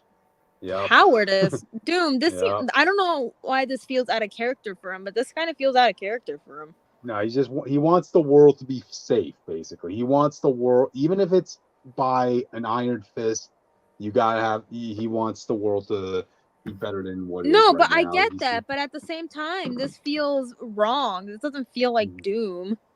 Well, keep in mind he's in a different position of power. Power changes people, you know. I hate to say it though, but like you can't really talk to you got to give the man credit. Like Laveria's like approval rating is like 100%. Like you get like they live in a happy place. Question: is there any competition for Doom in Liberia? There wasn't there Bombardus at that one point? Who knows? Who remembers Bombardus? That's what I'm saying. Exactly. You, Jake, apparently. That's how that's how good of a leader Liberia sees. They don't even care. They're like, listen, if Dude's back, yeah, but that's what I'm saying. You have one person who's going to be ruling over Liberia forever. No, yeah, and I would want Doom to do it. Actually, I would want any superhero to do it. I'm just saying, like, at least he can talk. At least he can talk about something. Yeah. So, Yeah, okay. But then that's when Dr. Doom already kind of gets what he learned, what he's here to learn, and just leaves and has the Avengers do whatever they want at that point. You know, he has bigger plans down the line. A little event coming up, audience. So, yeah. I mean, after that, the issue kind of ends. Everybody gathers back into the Impossible City. And next issue looks like it's going to be a T'Challa-centric issue as we see what he does in his secret mission. So, yeah, that's pretty much it, audience. Yeah. Ah, shit, my glasses. Right. So what did we learn, audience? What did we learn? Absolute power corrupts absolutely. That the Avengers don't do enough, but also I'm glad they don't do too much. So. Fair enough. Yeah, Anyways, I find it funny that you say saving the world from obliteration isn't doing enough with it, Jake. Well, it's You not know? doing enough when you could, save us from like health issues. You know what I mean? Like, from war and poverty. I don't know. right, for like war and poverty and all that. I'm not saying like rule. Okay. So basically, you want what you call the resurrected technology to be distributed to the public. I'm not. I mean, yeah. No deaths whatsoever. I'm not saying. I'm not saying rule the world, but I'm saying if you could cure cancer for me, can we get that? You know what's funny about that, Jake? You know what's funny about that? Speaking of curing cancer, Reed Richards actually learned how to cure cancer to try to save Marvel, and yet he couldn't do it. He couldn't save Marvel. He cured cancer, but couldn't save Marvel's cancer, like from getting rid of it. Anyways, audience. I'm just saying, like, Doob's in the wrong, but like, there's like a middle ground here. We are just not seeing. I'm just. Anyways, audience, I'm gonna take a quick shot of this yogurt drink before I get into my 2 issues because, like I said, I wasn't here last week. So hold on. Did you guys know that Sonic the Hedgehog? I'm ready. Oh, yeah. Okay. Why do you keep wanting to talk about Sonic the fucking Hedgehog? He does this every time. Anyways, I'm here to talk about my 2 issues of Avengers Academy, right? And this is issue 17, My Ditto with M plates. Okay, so different artists this time, which I actually kind of like the watercolor alcohol marker feel of it. So we're in that spacey area where the academy is sometimes. And can you switch to the next picture, please? Oh. Perfect. And so basically, what am I talking about? Escapade, Sheila, she's in this prison cell, and she's like, where the hell are we? And this other guy who's in there, we'll get into that next time, is like, I used to think it was hell when I died, but I think in hell, they let you keep yourself. So, but here, yeah, no. And so Sheila's like, okay, listen, I'm Sheila Sexton, Escapade. I'm a superhero at the Avengers Academy and my friends. And the other guy's like, that's funny. I used to have a name too, people who like me. And so this guy opens the door and is like, ahem, your presence is requested for dinner. Either of you will do. And the other guy in the cell is like, oh, not again. Like, I'm not doing that shit again. And can we switch to the next picture, please? Mm-hmm. This guy looks like a pedophile. I'm sorry. Jake, I'm sorry. He looks like a pedophile. He looks like he's going to ask you if you want candy from his van. I wouldn't even say all that, but he does look creepy. I think that's what they were trying to do. Anyways, so this creepy guy, is like, but on the bright side, feels like probably the last time. Not a lot of meat on your bones, isn't there, huh? And Sheila's like, I'll go. Take me instead. And the creepy guy's like, I think the boss hope you say that. Like we dressed for dinner here. Like, let's check for lost and found. And Sheila's like shook. She's like, ah, shit. What the fuck did I get myself into? And so basically, we see a body fall down. And the creepy guy's like, boss always tells me to get rid of the bodies, but what can I say? I'm a hoarder. So yeah, this is a lot of dead people, a lot of bodies. And basically the creepy guy is like, here we go. Like, here's a nice dress. Fitting is easy. Staying free might be tricky though, because it's from a dead person. Which, Jake, how do you feel about this guy having a whole bunch of corpses here? What happened? And giving Sheila a dead person's dress? I mean, everybody has a hobby. I mean, I guess, and he literally said himself that he's a hoarder. You know that TV show, Hoarders? He needs to go on that show. Maybe. He'll catch a couple charges, though, so, Yeah. Well. And so Sheila, like a normal person's like, she's like, oh, my God. And so we cut over to the nice dining room. And, we see, like, a text bubble that's, like, kind of, like, creepy looking. And it's like, Miss Sexton, I am deeply honored. And so Sheila's wearing the dress, from the dead person. And she's like, great. It's not bad enough that you're a gross anteater looking motherfucker. Like, you also expect a date. And we see this whole nice, like, table of food and everything like that, And this other guy, which I'm gonna tell you right now, is Emplate. Just letting you know that now. And is like, I promise you have nothing to fear from me in that vein, like, don't worry, like, I will eat you. I will, like, taint my thirst, with the marrow from your bones. And someday, sadly, you will die. Till then, I hope we can be friends. Jake, what's your thoughts on that? Friendship is magic. Okay. Anyways, so Emplate is like, come eat. DOA has few virtues, but he is an excellent chef, and you must be famished. He's like, I know I am. Yeah, no shit. Anyway, so we cut over back to the academy. And basically everyone's just running to try to find Sheila. And Brielle is like, we have to save her. Someone took her, like, something from the chapel. And Carol's like, the what? Brielle, this school doesn't have a chapel. And Brielle's like, yes, it does, Captain. I've been there. And Justin's like, yeah, me too. Creepy place, huge candle budget, lots of statues, with a big spooky light. House floating in the sky. Looks like a Bloodborne level. And Carol's like, what are you talking about? Why would we build something like that? I think Carol doesn't realize the amount of magic stuff that's in this school that relates to the school. She's not really a magic person, Correct me if I'm wrong. Either of the two people here. You're never later, Phil. She's not really a magic person. And so Bobby's like, Bobby, Iceman, who was here in the last issue, but now is here again, is like, a lighthouse. And Justin's like, do you think this is related to the lady in the basement who might be a god? And Carol, God bless her soul, is like, what are you talking about? And Bobby's like, oh, sheesh, Carol, I think I know at least part of it, So we cut over to Sheila and Emplate, and he's like, behold, the churn of chaos, womb of nature, and perhaps in the fullness of time, her grave. And Sheila's like, and the academy is so close by a whole world, just like over there. And Emplate is like, yes, but between here and there is a great chasm fixed, It's like, whatever. And from the other side, not a drop to cool our burning tongues. It's like, Jesus Christ. Like, we get it, you're a creep. You don't have to, like, keep bringing it up that you're a creep. Anyway, he's such a creep. Anyway, so he's like, time moves differently under the glass moon, you'll see eventually. Speaking of poems over here, I don't give a fuck. Like, cool. Yeah, good to know. Can we get to your backstory already? And they're going down these, like, these stair type things, while he's giving this whole monologue.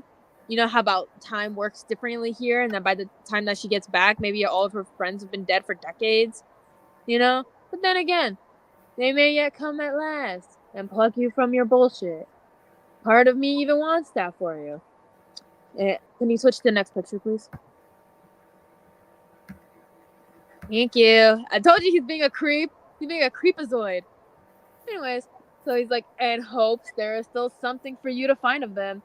And Sheila's like, while we live, like, we hope. And he's like, quite so. I would not have you stay laced with despair, Sheila. It spoils the meat. And, like, you see just, like, a dropped candle, whatever. So we cut over to the Savage Land Labs of the Avengers Academy, because that's what it says. And basically, thanks to Bobby Drake, Robert Bobby Iceman, you're gay, Drake, basically explains who Emplate is, Basically a nasty bit of work, out of sync with reality. Going through the cerebral files, because they still have that nowadays. He's an alpha level mutant. He passes between even though passing between worlds shreds him up. He wears the stupid anteater respirator mask. He needs to feed his strength in his hole there. And takes what you eat, like, you are what you eat, seriously, like, dead ass. Thanks, Bobby, for the information. Like, he used to haunt the Generation X kids back then. So any Generation X fans, yay, you got your representation, I guess, with the creepy guy villain. I don't know what you want from me, Jake. Yeah, creepy guy. But anyways, they lost him since the fall of Krakoa. And Carol's like, well, looks like you found us. So we cut over to this nice looking room place, you know, with a family portrait. Fun. And so we just see Sheila slumped kind of on a chair. So we can probably guess that that he kind of had a little bit of a taste, if that makes sense. And he's like, who is it that you will hope to come, I wonder? When you dream, like in the dungeon, week after week, who do you see? Being a creepazoid. Like maybe that young Dampier from the academy, perhaps. So lovely, so willful. You know, she reminds me of my sister, or sisters sometimes. Because remember, he has multiple sisters. And I'll explain later why. Like who his other sisters are, if you know. You know? And so she was like, Brielle, she's just a friend. I swear, a friend. And even M-Plate's like calling the BS. And he's like, come on, I've tasted the swollen sweet of your bones. Like, there's no lies. Like, come on.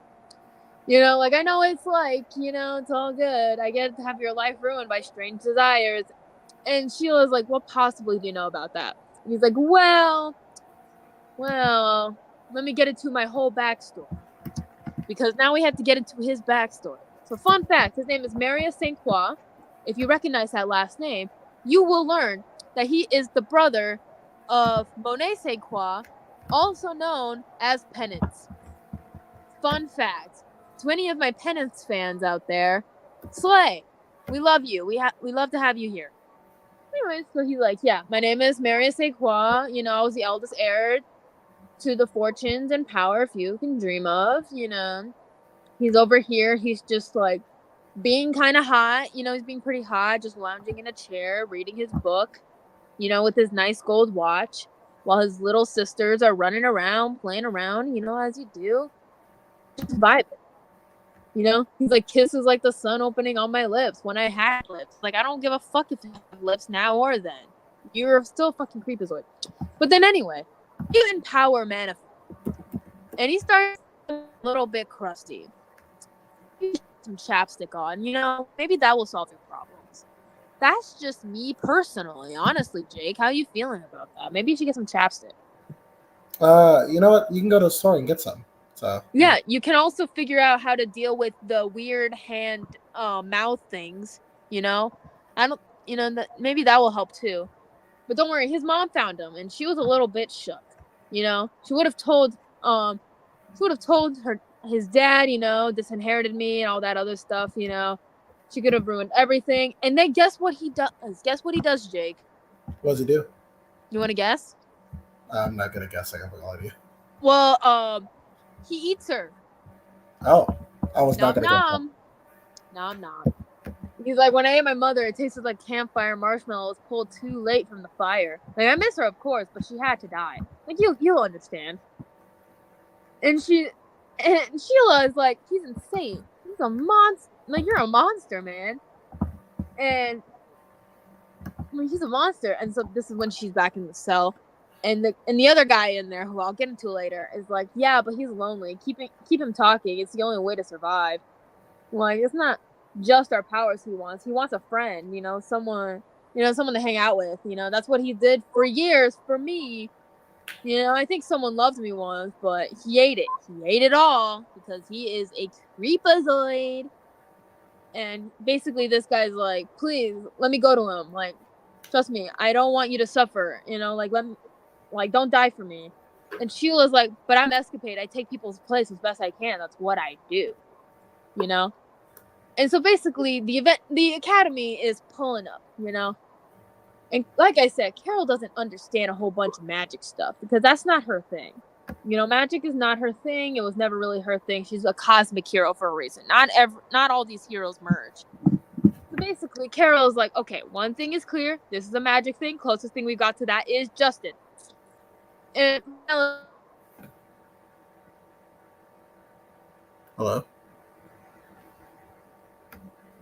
Hello? Oh, okay. I don't know who cut out. Somebody cut out, but I wasn't sure if it was me or you. I don't know. Were you trying to say something? No, your voice just went away. But continue, as you're saying. Okay, so I'm just gonna go back to what Lunella was saying. So Lunella is like extraplanar energy channeled from an eldritch deity, and Normie's like, you're technically a warlock, dude. And Justin, a little bit confused, is like, I am? Slay. So Carol's like, okay, so we're out of our depth then. I'm going to go check with Strange and Voodoo. And Bobby is like, I'll talk to Emma and Monet. They have the most experience with this creep. Yeah, no shit, because Monet is the sister of this guy. And I think it was a bad idea leaving these kids alone with just one experienced hero. I feel like you should have had like another one. Phone calls exist for a reason. Correct me if I'm wrong, Jake. Phones exist. You have ways to communicate with people. They do. So basically, Carol tells the kids to hang in tight and tells Hazmat to look after the kids. So, and Jen is gonna do her best. So we cut over back to our lovely M-plate friend who's a creep, and he's like, "Oh, Sheila, thank you. I find our daily conversation so refreshing." And Sheila's like, "Someday I'm gonna kick your ass, you know that?" And he's like, "With what? Like your silly gadgets? Our universe is away, and you fight like a child in a tantrum." And she's like, "Damn. Well, I still have." And he's like, "Oh yes, your power. Like, do you know how long I've waited to find a mutant with your exact power? Like, I've been a prisoner here for so long. Like, tearing the dimension veil, rendering my skin and bone, like non-existent. I've made a diet on flesh and flesh just to endure it. But absorbing your power." And she was like, "You know what? You could just skip it. It was an accident, random. You hunted me down. That's not fair." And he's like, "When I'm done with you, I can settle you up to my prey." And she's like, "And send someone else to this hell in your place? My God." Anyways, can you cut to the next picture, please? Thank you. Anyways, wow, that was the full picture I was able to get? Oh, slay.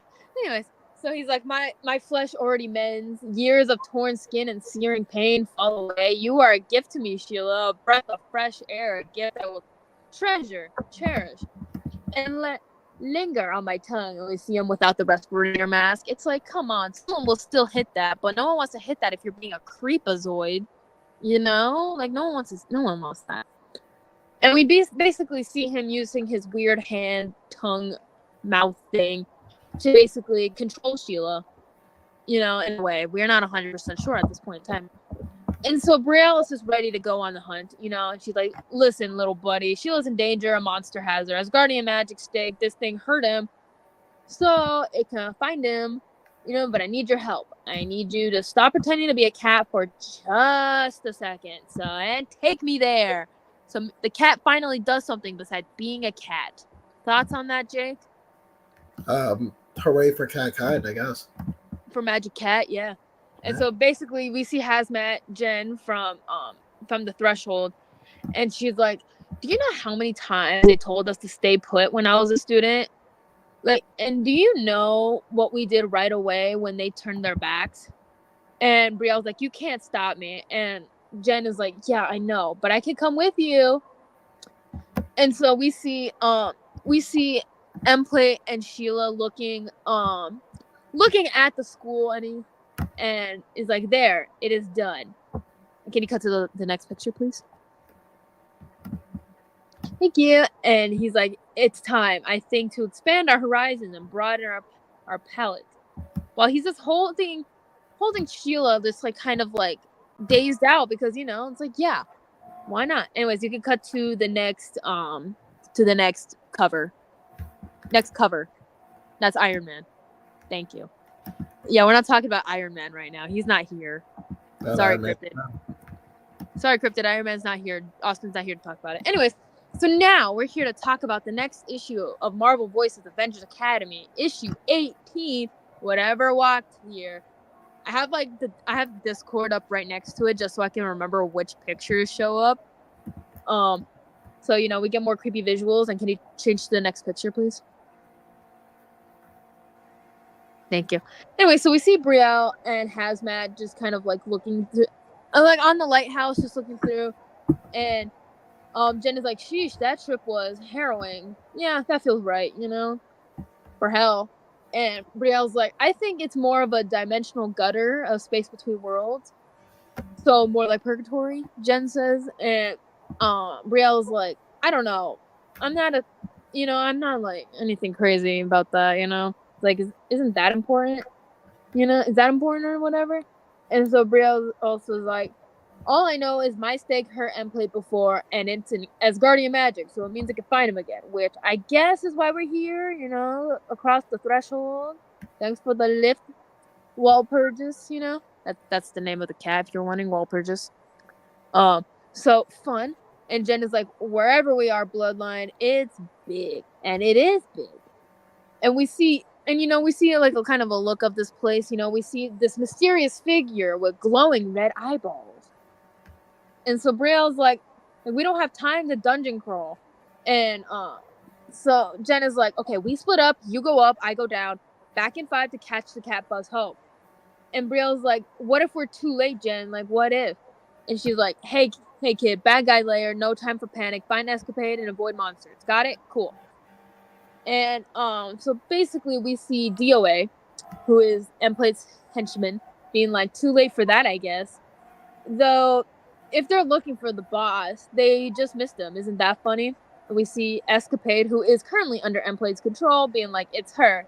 Ooh, I wonder who she's talking about. Ooh, Jake, you want to get guesses while I talk about what DOA is saying? All right, so I'm not good at guessing. You're going to have to help me out.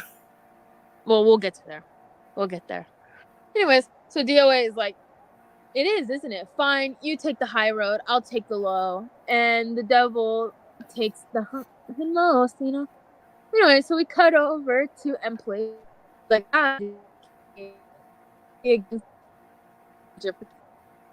poetry talk.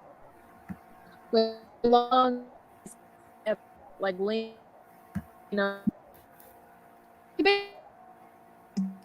where, hello? Wait, are you right? Okay, say something? Hi? Okay, you're fine now. Okay.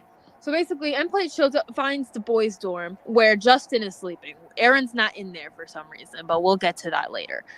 And, Justin's being a little cutie patootie, just sleeping, as you do. He's just being a little cutie patootie. And Emplate's over here being like, oh, well, hello, what a beautiful sight of beef. And I'm just like, do you want to elaborate on that? You're trying to tell me something that you don't want to tell me? And he's like, until recently, I found I would rend my soul, to cross this threshold of your dimension, Justin June. But now with Miss Sexton's power, I could take a short club. Like, short club now is the and basically takes Justin. Can you take the next panel, picture? No. Mine is the okay. Hot food. Jesus Christ. Anyway, so picks up and he's like, where the hell am I? And so the other guy in the cell, which I'll get into who that is later, he's like, it's a nightmare. And Justin's like, usually my nightmares are more like naked and clown themed. And the other guy is like, this is someone else's nightmare, an old one. You're invulnerable too?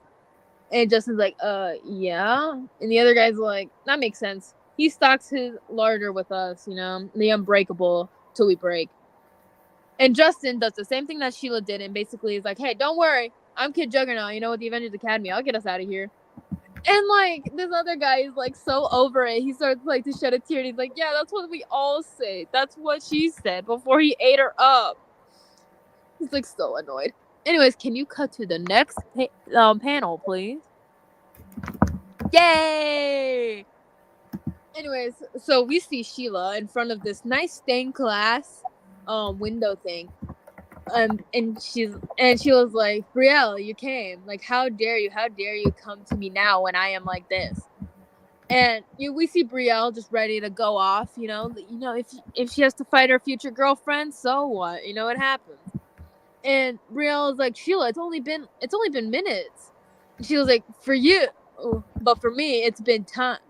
Like, time broke, Brie. It warped and it bent. And we see, like, Sheila with the weird hand mouth things with the tongues, being kind of, like, vampiric looking. She looks kind of vampiric looking. It's kind of sly.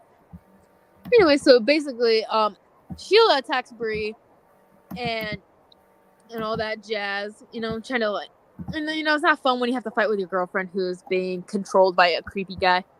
But don't worry. We see Hazmat, pull up and basically sees DOA, and DOA is like, you shouldn't be in here. And Hazmat's like, oh no, a weird little gnome in a dumb little hat. It's like, whatever will I do? And blasts him, because that's what you do. And DOA's like, whatever will you do? Irradiate me that's already dead? Like, I've had picnics in Chernobyl that gave me suntans worse than that. They're like, okay, like, you don't have to fucking brag. Jesus. Jake, what do you think about his bragging? I think it's kind of lame. I think he's just being an egotist. Exactly. Anyways, so Jen is like, what the fuck are you? And DOA's like, I keep the house. Like, what do you think? Like, sorry, kiddo. Like, but you fight not with flesh and bones, but principalities and powers. And I take it from this weird little gnome. The house always wins. So we cut back to the girlfriends over here fighting. And Sheila's like, he becomes his prey, and his prey becomes him. Like, I'm just a monster now, ruined. I poison, I infect, even before Emplay. Like, and she it's like, I'm sorry, Bree. And Brielle's like, no. It's like, you didn't affect me with anything, Sheila. The way I feel isn't a disease. I panicked. I'm sorry. There's nothing wrong with us, okay? And can you cut to the next panel? So we get kiss number uno. Yay! Jake, thoughts on this, finally? I'm very happy for him. Yeah, I'm happy. The weird hand-mouth things are a little bit off-putting, but you know what? That's okay. We'll figure it out. We'll have, like, Dr. Voodoo fix that or something. I don't know. Anyways, so, Brielle's like, you're beautiful, even with the weird hand-tongue things, but we'll get used to that, Like, my canine teeth aren't exactly regulation either, But guess what? Since Sheila was infected, like, controlled by Emplay, she still feels that hunger that he also feels. And Brielle's like, oh yeah, don't worry, bloodlust, I know exactly what that is. So I have medicine for the cravings, like, no shame in it. And, like, these are for regular type vampires. Well, we'll figure it out. So basically, Brielle takes one. And she kind of, like, faints a little bit. And Brielle's like, oh, I guess a little strong, but that'll have to do for now. Like, come on, let's find the others and get out of here. So basically, Justin's trying to get out of this prison. And, he hurts himself a little bit because he doesn't have this suit on. He's not really, he's just a big, strong boy. He's just a big, beefy boy without the armor on. And so DOA pulls up with this weird scorpion thing that has hazmat in its claw things. I don't know how to explain this, but it's fine. Anyways, so DOA's like, that's Citarax magic I smell on you, isn't it? Like, sorry, kid. Like, the Rage Father hasn't paid his electricity bill for eons. There's no rage here to feed on. And Jen is like, I got some rage for you, you gross little piece of shit, And DOA's like, now. They're always so feisty in the beginning, but eventually they'll end up like him. And so, the other guy that's in the cell right now, he's like, Jen? And so, she looks up and she's like, oh my God, it can't be. So we cut back over the Academy, besties. I didn't want to send 100 pictures, so I put this one, but you'll see what I'm talking about later. Anyways, so I'm to the bathrooms of places. The bathroom? You might be wondering, who's in the bathroom brushing their teeth?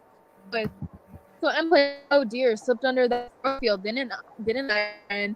Nothing but the goosebumps rippling your skin now. Just a pinch, a little bit at first. And basically just like, you could have just left Aaron alone, just his teeth, and then after would have gotten him. I just think he was in a very vulnerable place, with brushing his teeth, I don't like to be bothered when I'm brushing my teeth, So yeah, not fun. And so he's like, I know you from the shadows I watched. You're the one who killed his mother, like me. And Aaron, who's already been going through this, is like, okay, that's not true. And Emplate is like, hush, child, relax, feel the darkness spill into you. We have work to do. Like, and I've such sights to show you. We cut back to Emplate's prison. And Jen is like, oh my God, it's you. Do you know me?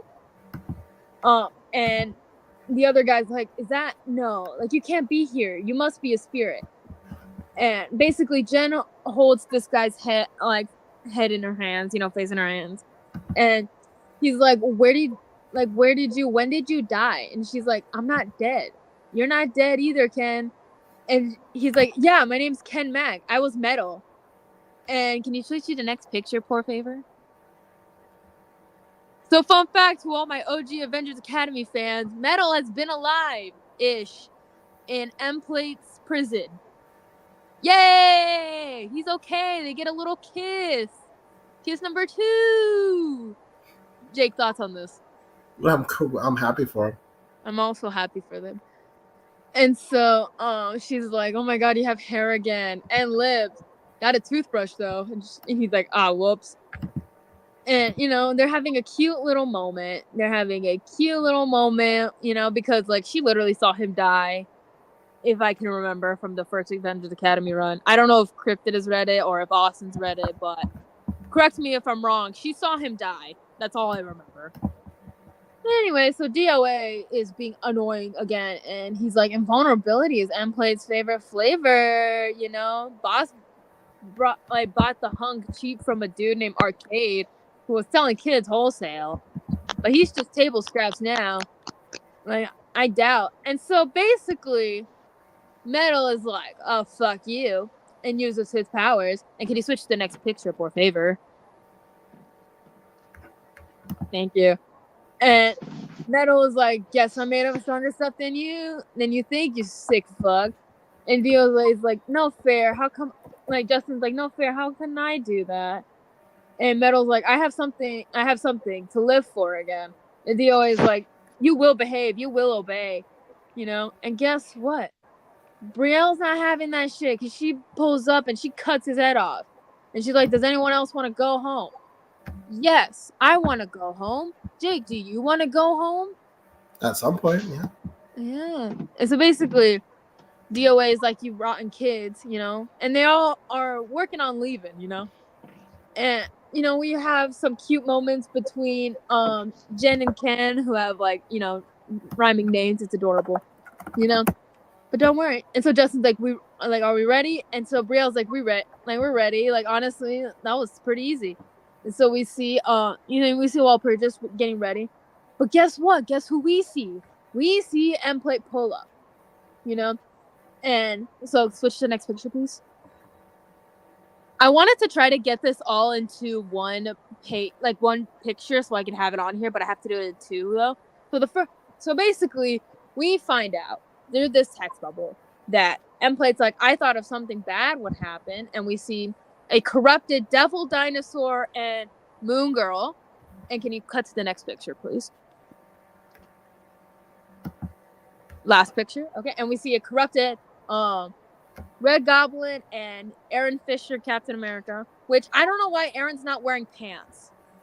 He was wearing pants when he was brushing his teeth. I don't know what M-Plate was doing, but whatever, it's fine. I have a couple more hours until I find out what happens. But anyways, so yeah, basically that's where the issue ends.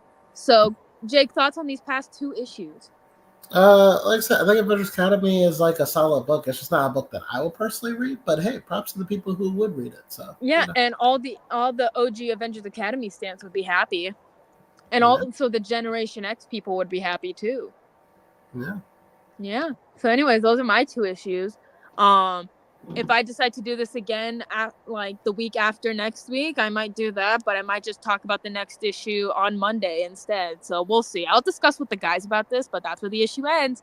And yes, I did save that whole picture onto my phone because I thought it would look cool. So I'm going to try to edit them together so that I can have the whole image. So stay tuned for that, I guess. But anyways, I don't know what M-Plate was doing not giving Aaron his pants back, but, whatever. It's what we do. But anyways, that's where the issue ends. Hope you enjoyed. I think Jake's up next. Yes. For the final one of the day. Yeah.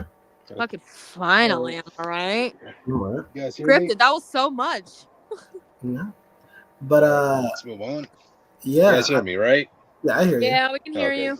Yeah, so I see the graphic messed up. I figured this would happen. This is a PNG. That's why it's not there's no background to the image. But it's okay.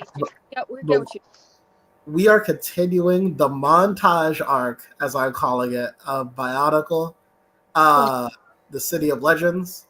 Last time we left off, our Toa heroes, right before going to the events of the movie, were told, hang on, there's one more DLC quest you got to go on. Matoran, who will be very important to the future of this series, named Naparu. Naparu has asked the Toa Metru if they could go to Onanua. To go to the underground Onimetru, and if they could seal up a bunch of cracks before like the whole island starts flooding. And the Toa are like, all right, well, before we present ourselves to the world as the new premier heroes, let's go do one more heroic deed. But this kind of got shortchanged because on their way down there, they ran into a couple of hurdles.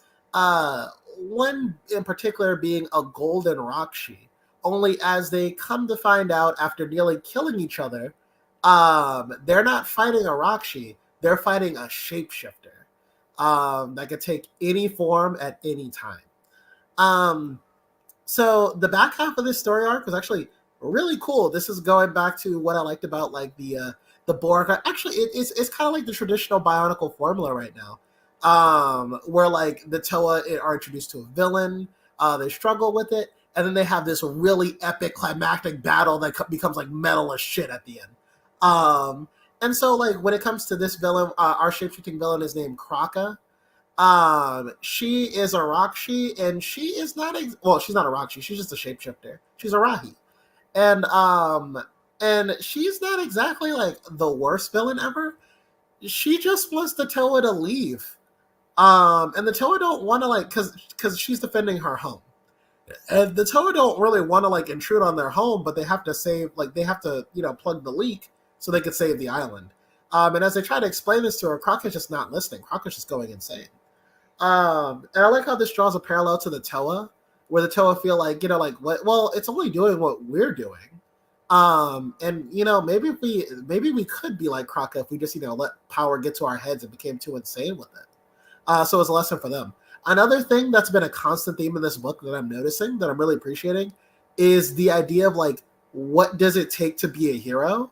And a lot of stories like talk about it. It's not like a new thing, but I do like how they ground this. Like there's one part of the story where Nokama, she's like randomly brings up like, I could be teaching basic translation right now. And Nuju's like, what are you talking about? She's like, well, I was a teacher before I was a Toa. And today I would have taught people how to, basic translation skills. But instead, now I'm underground fighting for the safety of the world. And I'm not going to lie to you, I just kind of miss being a teacher. And Nuju's like, well, nobody said we can't. Honestly, valid, to be honest. Yeah. I don't want to be a superhero. Yeah, and I like Nokama's like, well, like, you never hear stories about, we know Toa, we grew up with the Toa. But you never hear stories about Toa just like relaxing or like, having a fun day with their coworkers or, going down the streets. Like it's always been like these legendary stories of battle. And you're just like, well, you know what? Maybe we can be different Toa. Maybe we can be the Toa that also have fun, while we're saving the day. And these were just themes I really liked. I did also like, I think Nokama was the VIP of like half of this arc as well. There was a part where the shapeshifter, through some trickery, takes down all the Toa but her. And but she bluffs like a motherfucker. Like she gets cornered by a bunch of Rahi, like a bunch of like Rakshi and stuff. So but they've never fought a Toa before. And Toa are like these legendary figures. So Nokama gets this idea of like, well, if I just pretend to be stronger than I actually am, they might hesitate for me just enough to take all of them down. And the plan works, and she winds up saving all of her friends. And I thought that was like a really cool arc for her, a really cool chapter for her. Bakama also steals the spotlight as well. There's like a really kind of like emotional part where like, so Kraka confronts the Toa at the very end, and she's taking the form of the Toa because Kraka's power isn't just that I take your form; it's that like I also get your powers too. And so Bakama faces off against Kraka, and it's like it's basically saying like, listen, like you can fight us, but you're not going to fight us in that form. You're not going to fight him posing as me or like posing as any of the other Toa. And I like how he gets like really passionate about this, because the Toa are legendary heroes, and you don't get to approximate that identity and perverse it. If you're gonna kill us, you're gonna kill us as like something else. And Kraka's like, you know what? Bet. And just to insult Vakama, she becomes a combination of all 6 Toa and becomes like a mutated version of them. I'm like, okay, that's not fair. That's kind of petty. Right, it's kind of really petty. That's petty as shit. That's Yeah. you could have done anything else. What were the name of those other beings that you were telling about like earlier? The ones that just live to destroy or whatever the fuck. The Borok. She could become a Borok. Yeah. Or like literally anything else. Yeah. That's just petty. That's worse than what M-Plate is doing right now. It's true, but Kraka actually, this becomes Kraka's undoing because Nokama realizes that in order to, Kraka doesn't just copy powers in physical form. Another thing Kraka copies is mindsets, like your mentality. She might not have your memories, but she can approximate the way you think. So because she copied all 6 Toa at the same time, Nokama kind of forces Kraka to split her attention. So like, she's thinking like Vakama and Matau at the same time, but these two think oppositely of each other. So it makes Kraka's like brain kind of go mushy a little bit, basically. And so while the Toa are fighting her, keep in mind, by the way, the Toa are burnt out from the last battle they had, so they're not really at full power, while Kraka has all their powers at full power. So this is basically just the Toa playing mind games and chipping away at Kraka however they can. And basically try to get Kraka to confuse herself into dropping her guard, so they can press forward and kind of like put or box her in. And sure enough, they do. They actually Kraka becomes so muddled, she kind of melts down into like a goo puddle. And everyone's like, damn, okay, we didn't mean to do that, but and so there is a conversation about like what to do with Kraka, and Vakama just kind of lets her go. Because he kind of feels bad for her. He's basically like, we could have been like that. We could be like this at any time. We could just be so protective of our home that we become monsters ourselves, which was, by the way, good foreshadowing. And so, that's kind of where we get left off with that adventure. So we get to the modern day, and all the Toa Nuva, our old friends back from the island of Matanui, they're trying to get their bearings on the story.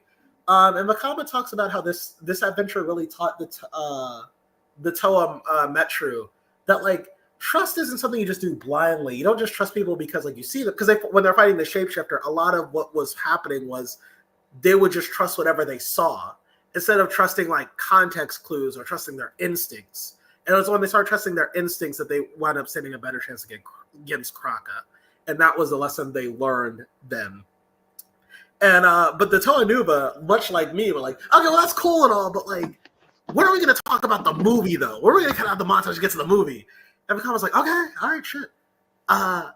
If you want to know what happens in Bionicle 2, Legends of Metro Nui, well, strap in, because the montage arc is over, and now it's time for the movie portion. Jeebus Christ. Jeebus. Yeah, I'm so excited. I'm finally done. We're finally done with the montage. Now I can just like the next week we'll be done with this section of the story. Just wait, Jake. When you finally get to that last story of Bionicle Man, it'll be like the Roadrunner getting caught by the coyote. What else? What else, man? What else? Yeah. But this was a really fun arc. I think this was to me. I like the Morsabach arc. But this is back to where I wanted the quality I want from Bionicle from start to finish. And also, I like the way that the writer's telling the story of the Toa Metru, different from the Toa Mata. Again, a lot of the Toa Mata, Toa Nuva, I guess, is them splitting up and then coming together at the end. But this story is more focused on the Toa Metru coming together, learning each other's cultures, learning how each other think, and becoming good friends. Well, not good friends. That right now they're just kind of like, yeah, we're kind of co-workers. But like, learning to work together. It's not as easy as with the Toa Nuva, who are just kind of born brothers and sisters. These people are like people from different backgrounds, different mindsets. So a lot of their ways of doing things is kind of unorthodox, but they make it work as a team. And I think another character I wanted to highlight too is Matau, who again is a character that he is in this Toa business. He loves being a Toa as well.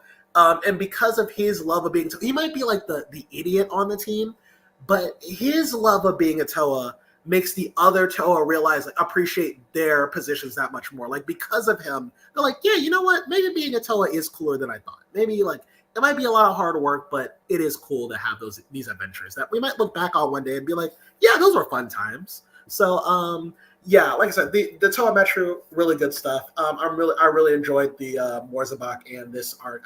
I guess the Kraka arc. But yes, next week, finally, Bionicle 2, Legends of Metro Nui. We are here, baby. We are ready to go.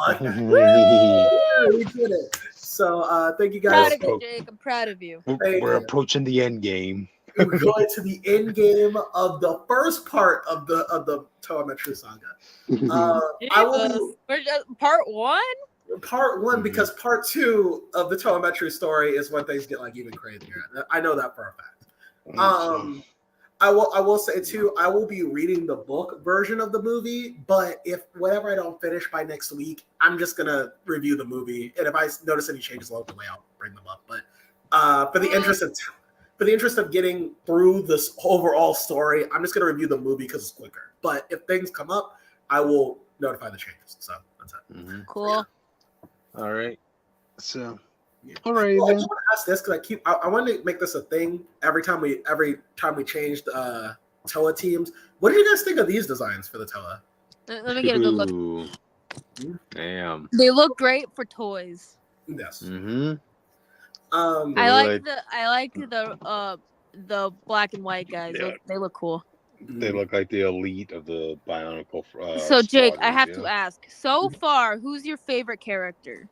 That's easy. That's easy. Vakama is my favorite character by far. Okay. The red one, he's my favorite. He was my favorite Toa when I was a kid, honestly. Ooh. Because the idea of Vakama is like basically like someone who can stand up and be a leader, but like he doesn't really want to be, which we've seen before. But I did like in the movies how it highlighted that like a leader can have like the craziest ideas, but that doesn't mean they're bad necessarily. That was like kind of his thing, where like he would speak up and have an idea, and everyone would think it's like weird, but at the end of the day, like they come around to it and be like, oh, this actually did work out for the best. So and Vakama also talked about how hard it is being a leader when people doubt you constantly. That's another thing like his story was. So that resonated with me a lot. I fuck with that. I guess the better question is my second favorite, which used to be Matau, which is the green one.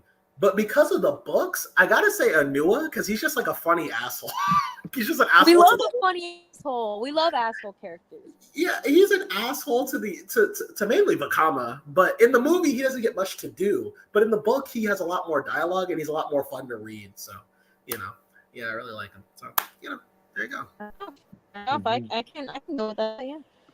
If you guys want to read Bionicle, I highly recommend it. Go to Crossfire Geeks and read the Bionicle. I'm on City of Legends, but you can read from the beginning. So there you go. All right, then, audience. I guess with that, we're finished with the comics of the week. We'll see you next week, I guess. Yeah, if you want to find out what happens in Avengers Academy, hit me up. We'll talk about it at midnight. There you go. Gotcha. Yeah. All right, guys. We'll see y'all later. See y'all. Bye. This looks like Pumpkin Hill.